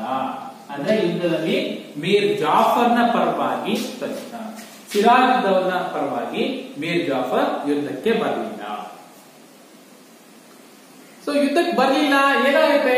ಯುದ್ಧ ರಂಗಕ್ಕೆ ಪ್ರವೇಶ ಆಗುತ್ತಿದೆ. ಸಿರಾಜುದ್ದೌಲ ಈಗ ಏಕಾಂಗಿಯಾಗಿ ಹೋರಾಟ ಮಾಡಬೇಕು. ಏಕಾಂಗಿಯಾಗಿ ಹೋರಾಟ ಮಾಡಿರ್ತಕ್ಕಂಥ ಸಿರಾಜುದ್ದೌಲ ಬ್ರಿಟಿಷರ ರಾಬರ್ಟ್ ಕ್ಲೈವ್ ನೇತೃತ್ವದ ಸೇನೆಯನ್ನು ಎದುರಿಸಲಿಕ್ಕಾಗಲಿಲ್ಲ. ಸೊ ಏನ್ ಮಾಡ್ತಾರೆ? ಸಿರಾಜುದ್ದೌಲನ ಸೆರೆ ಹಿಡಿತಾರೆ. ಸಿರಾಜುದ್ದೌಲ ಯುದ್ಧದಲ್ಲಿ ಸೋಲ್ತಾನೆ. ಯುದ್ಧದಲ್ಲಿ ಸೋಲ್ತಿರ್ತಕ್ಕಂಥ ಸಿರಾಜುದ್ದೌಲ ರಾಬರ್ಟ್ ಕ್ಲೈವ್ಗೆ ಸೆರೆ ಸಿಗ್ತಾನೆ. ನೆನಪಿಟ್ಕೊಳ್ಳಿ, ಎಷ್ಟೊಂದು ನಡೆದಿದ್ದು ಯುದ್ಧ? 1757 ಜೂನ್ 21. ಯುದ್ಧದಲ್ಲಿ ಸೆರೆ ಸಿಕ್ಕಿರ್ತಕ್ಕಂಥ ಸಿರಾಜುದ್ದೌಲನನ್ನ ಕೊಲ್ತಾರೆ, ಅಂದ್ರೆ ಹತ್ಯೆ ಮಾಡಲಾಗುತ್ತೆ. ಹತ್ಯೆ ಮಾಡಿ ಸಂಪೂರ್ಣ ಬಂಗಾಳವನ್ನ ತಮ್ಮ ವಶಕ್ಕೆ ಬ್ರಿಟಿಷರು ತೆಗೆದುಕೊಂಡ್ರು. ಸೊ ನೋಡಿ, ಸಿರಾಜುದ್ದೌಲ ಬ್ರಿಟಿಷರನ್ನ ನೈತಿಕವಾಗಿ ಪ್ರಶ್ನೆ ಮಾಡ್ತಾನೆ. ನೀನು ಇಲ್ಲದೆ ಹೇಳಲ್ಲ ಅಲ್ವಾ? ದಸ್ತಕಗಳನ್ನ ಸರಿಯಾಗಿ ಬಳಸ್ಕೊಳ್ರಿ, ಕಂಪನಿ ವ್ಯಾಪಾರಕ್ಕಾಗಿ ಬಳಸ್ಕೊಳ್ರಿ ಅಲ್ವಾ? ಅನುಮತಿ ಇಲ್ಲದೆ ದುರಸ್ತಿ ಮಾಡಬೇಡ್ರಿ, ಕೋಟೆನ ದುರಸ್ತಿ ಮಾಡಬೇಡ್ರಿ, ಪರ್ಮಿಷನ್ ತಗೊಂಡ್ ಮಾಡ್ರಿ, ಫಿರಂಗಿಗಳನ್ನ ತೆಗೆದಾಕ್ರಿ ಕೇಳಿಲ್ಲ. ಅದಕ್ಕಾಗಿ ಯುದ್ಧ ಮಾಡಿದ್ರು. ಯುದ್ಧದಲ್ಲಿ ಸಿರಾಜುದ್ದೌಲನ ಏನ್ ಮಾಡ್ತಾರೆ? ವಾಮ ಮಾರ್ಗ ಅಂತಾನೆ ಹೇಳ್ಬೋದಲ್ವಾ? ನೋಡಿ, ಒಳಗೆ ಕುತಂತ್ರ ಮಾಡ್ಕೊಳ್ತಾರೆ. ಕುತಂತ್ರ ಮಾಡಿದ್ರು. ಮೀರ್ ಜಾಫರ್ಗೆ ಆಮಿಷ ಹೋಗಿದ್ರು. ಆಮಿಷ ಹೋಗಿ ನೋಡಿ, ಮೀರ್ ಜಾಫರ್ ಏನಾಗುತ್ತೆ ಹೇಳಿ? ನಮ್ಮಲ್ಲೇ ಒಗ್ಗಟ್ಟಿಲ್ಲ ಅಲ್ವಾ? ನವಾಬನ ಪರವಾಗಿ ಯುದ್ಧ ಮಾಡ್ಬೇಕಾಗಿರ್ತಕ್ಕಂಥ ಒಬ್ಬ ಸೇನಾ ನಾಯಕ ತನ್ನನ್ನ ನವಾಬನನ್ನಾಗಿ ಮಾಡ್ತಾರೆ ಅನ್ನೋ ಆಸೆಗೆ ಏನ್ ಮಾಡ್ತಾರೆ? ಬ್ರಿಟಿಷರಿಗೆ ಸಪೋರ್ಟ್ ಕೊಡ್ತಾರೆ. ಸೊ ಯುದ್ಧದಲ್ಲಿ ಸಿರಾಜುದ್ದೌಲ ಹತ್ಯೆ ಆಯ್ತು. ಹತ್ಯೆ ಆದ ನಂತರ ಸೊ ಯುದ್ಧದ ಪರಿಣಾಮ ಏನು? ಯುದ್ಧದ ಪರಿಣಾಮ ನಮ್ಮ ಕಣ್ಮುಂದೆನೆ ಏನಾಗಿದೆ? ಭಾರತೀಯರಲ್ಲಿ ಐಕ್ಯತೆ ಇಲ್ಲ, ಸಂಘಟನೆ ಇಲ್ಲ ಅನ್ನೋದು ಇಡೀ ಜಗತ್ತಿಗೆ ಗೊತ್ತಾಯ್ತು. ಬಟ್ ಮೀರ್ ಜಾಫರ್ ಬಂಗಾಳದ ನವಾಬನಾದ. ಮೀರ್ ಸಿರಾಜುದ್ದೌಲನನ್ನ ಹತ್ಯೆ ಮಾಡ್ತಾರಲ್ಲ, ಆಮೇಲೆ ಬಂಗಾಳದ ನವಾಬನಾಗಿ ಮೀರ್ ಜಾಫರ್ನ ಕೊಟ್ಟ ಮಾತಿನಂತೆ ರಾಬರ್ಟ್ ಕ್ಲೈವ್ ಮೀರ್ ಜಾಫರ್ನನ್ನ ಬಂಗಾಳದ ನವಾಬನಾಗಿ ಮಾಡ್ತಾರೆ. ಕಂಪನಿಗೆ ಬಂಗಾಳದಲ್ಲಿ ವ್ಯಾಪಾರ ಮಾಡಲಿಕ್ಕೆ ಅನಿರ್ಬಂಧಿತ ಹಕ್ಕು, ಸಂಪೂರ್ಣವಾಗಿ ಬಂಗಾಳದಲ್ಲಿ ಸಂಪೂರ್ಣವಾಗಿ ನಿರ್ಬಂಧ ರಹಿತವಾಗಿ ವ್ಯಾಪಾರ ಮಾಡತಕ್ಕಂತ ಹಕ್ಕನ್ನ, ಪರವಾನಗಿಯನ್ನ ಮೀರ್ ಜಾಫರ್ ರಾಬರ್ಟ್ ಕ್ಲೈವ್ಗೆ ಕೊಡುವಂತ ಪರಿಸ್ಥಿತಿ ಬರುತ್ತೆ. ಜೊತೆಗೆ ನೋಡಿ, ಪೋರ್ಟ್ ವಿಲಿಯಂ ಕೋಟೆ ಮೇಲೆ ದಾಳಿ ಮಾಡಿ ಅದರ ನಷ್ಟಕ್ಕೆ ಕಾರಣ ಆಗಿದ್ದಾರೆ ಅನ್ನೋ ಕಾರಣಕ್ಕಾಗಿ 17,70,00,000 ರೂಪಾಯಿಗಳನ್ನ ಮೀರ್ ಜಾಫರ್ ರಾಬರ್ಟ್ ಕ್ಲೈವ್ಗೆ ತುಂಬಿಕೊಡ್ಬೇಕಾಗುತ್ತೆ. ಪೋರ್ಟ್ ವಿಲಿಯಂ ಕೋಟೆ ದುರಸ್ತಿಯಾಗಿದೆ, ಅಂದ್ರೆ ನಾಶ ಆಗಿದೆ, ಹಾಳಾಗಿದೆ, ಅದನ್ನ ಪುನಃ ದುರಸ್ತಿ ಮಾಡಬೇಕು. ಸೊ ಯುದ್ಧ ನಷ್ಟ ಪರಿಹಾರವಾಗಿ 17,70,00,000 ರೂಪಾಯಿಗಳನ್ನ ಮೀರ್ ಜಾಫರ್ ಕೊಡುವಂತ ಪರಿಸ್ಥಿತಿ ಬರುತ್ತೆ. ಸೊ ಇದಿಷ್ಟು ಕ್ಲಾಸಿಕ್ ಕದನ, ಇತಿಹಾಸ ಪ್ರಸಿದ್ಧ ಕದನ, ಅದಕ್ಕೆ ಕಾರಣಗಳೇನು, ಅದರ ಪರಿಣಾಮ. ನೆಕ್ಸ್ಟ್ ಬಕ್ಸರ್. ಕ್ಲಾಸಿಕ್ ಕದನದ ತರುವಾಯ ಮೀರ್ ಜಾಫರ್ನನ್ನ ಅಧಿಕಾರಕ್ಕೆ ತರ್ತಾರೆ ಬಂಗಾಳದ ನವಾಬನಾಗಿ. ಈ ಮೀರ್ ಜಾಫರ್ ಏನ್ ಮಾಡ್ತಾನೆ? ಆರಂಭದಲ್ಲಿ ಬ್ರಿಟಿಷರ ಕೈಗೊಂಬೆ ಆಗಿರ್ತಾನೆ. ಬ್ರಿಟಿಷರು ಹೇಳಿದಾಗೆ ಅವರಿಗೆ ಹಣಕಾಸನ್ನ ಕೊಡ್ತಾ ಇರ್ತಾನೆ. ತೆರಿಗೆ ರಹಿತ ವ್ಯಾಪಾರ ಮಾಡ್ಲಿಕ್ಕೆ ಅನುಮತಿ ಕೊಡ್ತಾ ಇರ್ತಾನೆ. ಸೊ ಬ್ರಿಟಿಷ್ ಏನ್ ಮಾಡ್ತಾ ಹೋಗ್ತಾರೆ? ಒಂದು ಹಂತದಲ್ಲಿ ಸಂಪೂರ್ಣ ಬಂಗಾಳವನ್ನ ಲೂಟಿ ಮಾಡ್ತಾ ಹೋಗ್ತಾರೆ.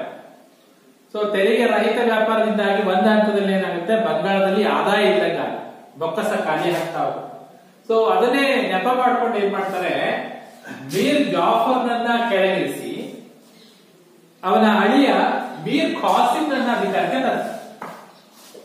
ಸೊ ನೋಡಿ ಬ್ರಿಟಿಷರು ಹೇಗೆ ಬದಲಾವಣೆ ಮಾಡ್ತಾ ಹೋಗ್ತಾರೆ. ಸೊ ಸಿರಾಜುದ್ದೌಲನ ವಿರುದ್ಧ ಯುದ್ಧ ಮಾಡಬೇಕಾದ್ರೆ ಮೀರ್ ಜಾಫರ್ ಬೇಕಿತ್ತು, ಪಟ್ಟ ಕಟ್ತೀವಿ, ಸರಿ ಪಟ್ಟ ಕಟ್ಟಿದ್ರು. ಅವನನ್ನ ಈಗ ಕೆಳಗಿಳಿಸಿ ಏನ್ ಮಾಡ್ತಾ ಇದ್ದಾರೆ, ಮೀರ್ ಖಾಸಿಂ ಅನ್ನ ಅಧಿಕಾರಕ್ಕೆ ತಂದ್ರು. ಮೀರ್ ಖಾಸಿಂ ಕೂಡ ಆರಂಭದಲ್ಲಿ ಬ್ರಿಟಿಷರ ಎಲ್ಲ ಬೇಡಿಕೆಗಳನ್ನ ಪೂರೈಸ್ತಾ ಹೋಗ್ತಾನೆ. ಒಂದು ಹಂತದಲ್ಲಿ ಏನ್ ಮಾಡ್ತಾನೆ, ಬಂಗಾಳದಲ್ಲಿ ತೆರಿಗೆ ಮುಕ್ತ ವ್ಯಾಪಾರವನ್ನ ಘೋಷಣೆ ಮಾಡ್ಬಿಡ್ತಾನೆ. ಯಾರು, ಮೀರ್ ಖಾಸಿಂ.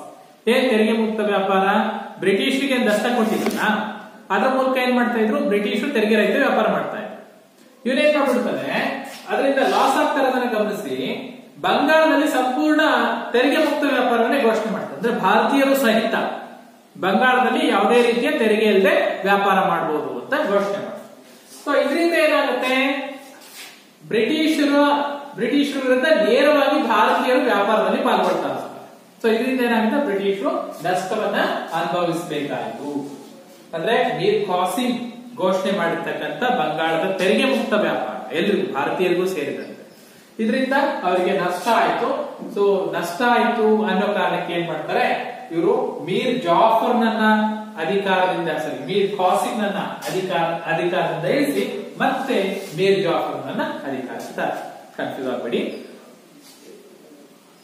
ಪ್ಲಾಸಿ ಕದನ ಆದ್ಮೇಲೆ ಮೀರ್ ಜಾಫರ್ನ ತಂದ, ಆಮೇಲೆ ಏನ್ ಮಾಡಿದ್ರು, ಮೀರ್ ಜಾಫರ್ನ ಇಳಿಸಿ ಮೀರ್ ಖಾಸಿಂನ ತಂದ. ಈಗ ಏನ್ ಮಾಡ್ತಾರೆ, ಮೀರ್ ಖಾಸಿಂನನ್ನ ಕೆಳಗಿಳಿಸಿ ಪುನಃ ಮೀರ್ ಜಾಫರ್ನನ್ನೇ ಅಧಿಕಾರಕ್ಕೆ ತಂದ. ಮೀರ್ ಜಾಫರ್ನನ್ನ ಅಧಿಕಾರದಿಂದ ಇಳಿಸಿದಾಗ ಮೀರ್ ಜಾಫರ್ ಸುಮ್ಮಿದ್ದ, ಆದ್ರೆ ಮೀರ್ ಖಾಸಿಂ ಅಂತ ಮಾಡ್ಲಿಲ್ಲ. ಯಾವಾಗ ಮೀರ್ ಖಾಸಿಂನ ಕೆಳಗಿಳಿಸಿ ಮೀರ್ ಜಾಫರ್ನ ಅಧಿಕಾರಕ್ಕೆ ತರ್ತಾರೆ, ಮೀರ್ ಖಾಸಿಂ ಏನ್ ಮಾಡ್ತಾನೆ, ಬಂಗಾಳದ ಪರಿಸ್ಥಿತಿಯನ್ನ ಸರಿ ಮಾಡ್ಬೇಕು ಅನ್ನೋ ಕಾರಣಕ್ಕೆ ಏನ್ ಮಾಡ್ತಾನೆ, ಔದ್ನ ನವಾಬ್ನಾಗಿರ್ತಕ್ಕಂಥ ಶುಜಾ ಉದ್ ದೌಲಾ ಜೊತೆಗೆ ಮೊಘಲ್ ದೊರೆ 2ನೇ ಶಾ ಆಲಂನ ಜೊತೆ ಒಪ್ಪಂದ ಮಾಡಿಕೊಂಡು ಒಂದು ಒಕ್ಕೂಟ ರಚನೆ ಮಾಡ್ಕೊಂಡು, ತ್ರಿಕೂಟ ಸೇನೆ ರಚನೆ ಮಾಡಿಕೊಂಡು ಬ್ರಿಟಿಷರ ವಿರುದ್ಧ ಯುದ್ಧವನ್ನ ಘೋಷಣೆ ಮಾಡ್ತಾರೆ. ಸೊ 1764ರಲ್ಲಿ ಮೀರ್ ಖಾಸಿಂ, ಶುಜಾ ಉದ್ ದೌಲಾ, 2ನೇ ಶಾ ಆಲಂ ಮೂವರ ತ್ರಿಕೂಟ ಸೇನೆ ಬ್ರಿಟಿಷರ ಮೇಲೆ ಯುದ್ಧ ಮಾಡುತ್ತೆ. ಯುದ್ಧದಲ್ಲಿ ಹೆಕ್ಟರ್ ಮುನ್ರೋ ಅಂತಕ್ಕಂಥ ಒಬ್ಬ ಬ್ರಿಟಿಷ್ ಅಧಿಕಾರಿ, ಈ ತ್ರಿಕೂಟ ಸೇನೆಯನ್ನ ಸೋಲಿಸ್ತಾನೆ. ಅಂದ್ರೆ ಬಕ್ಸರ್ ಕದನದಲ್ಲಿ ಬ್ರಿಟಿಷರು ತ್ರಿಕೂಟ ಸೇನೆಯನ್ನ ಸೋಲಿಸಿದ್ರು. ಸೊ ಸೋತಿರ್ತಕ್ಕಂಥ ಮೀರ್ ಖಾಸಿಂ ತಲೆ ತಪ್ಪಿಸ್ಕೊಂಡು ಹೋಗ್ತಾನೆ. ಇವನ್ನ 2ನೇ ಶಾ ಆಲಂ ಬ್ರಿಟಿಷರಿಗೆ ಸೋತು ಶರಣಾಗತನಾಗಿ ಅವರ ಮಾತಿಗೆ ತಾನು ಒಪ್ಪಿಗೆಯನ್ನ ಸೂಚಿಸ್ತಾರೆ. ಇದು ಬಕ್ಸರ್ ಕದನ 1764ರಲ್ಲಿ ನಡೆಯುತ್ತೆ. ಎಸ್, ನೆನ್ಪಿಟ್ಕೊಳ್ಳಿ. ಇದೊಂದನ್ನು ಹೆಕ್ಟರ್ ಮುನ್ರೋ. ಇದರ ಪರಿಣಾಮ ಏನು, ಬಕ್ಸರ್ ಕದನದ ಪರಿಣಾಮ. ನೆಕ್ಸ್ಟ್ ಬಕ್ಸರ್ ಕದನದ ಪರಿಣಾಮಗಳೇನು. ಸೊ ಬಕ್ಸರ್ ಕದನದ ಪರಿಣಾಮ ಏನಾಗುತ್ತೆ, ತ್ರಿಕೂಟ ಸೇನೆ ಸೋಲಲ್ಪಡುತ್ತೆ. ಸೋತ ಮೀರ್ ಖಾಸಿಂ ತಲೆ ತಪ್ಪಿಸ್ಕೊಂಡು ಹೋಗ್ತಾನೆ. ನೋಡಿ, ಕಂಪನಿಗೆ ದಿವಾನಿ ಹಕ್ಕನ್ನ ನೀಡಿರು.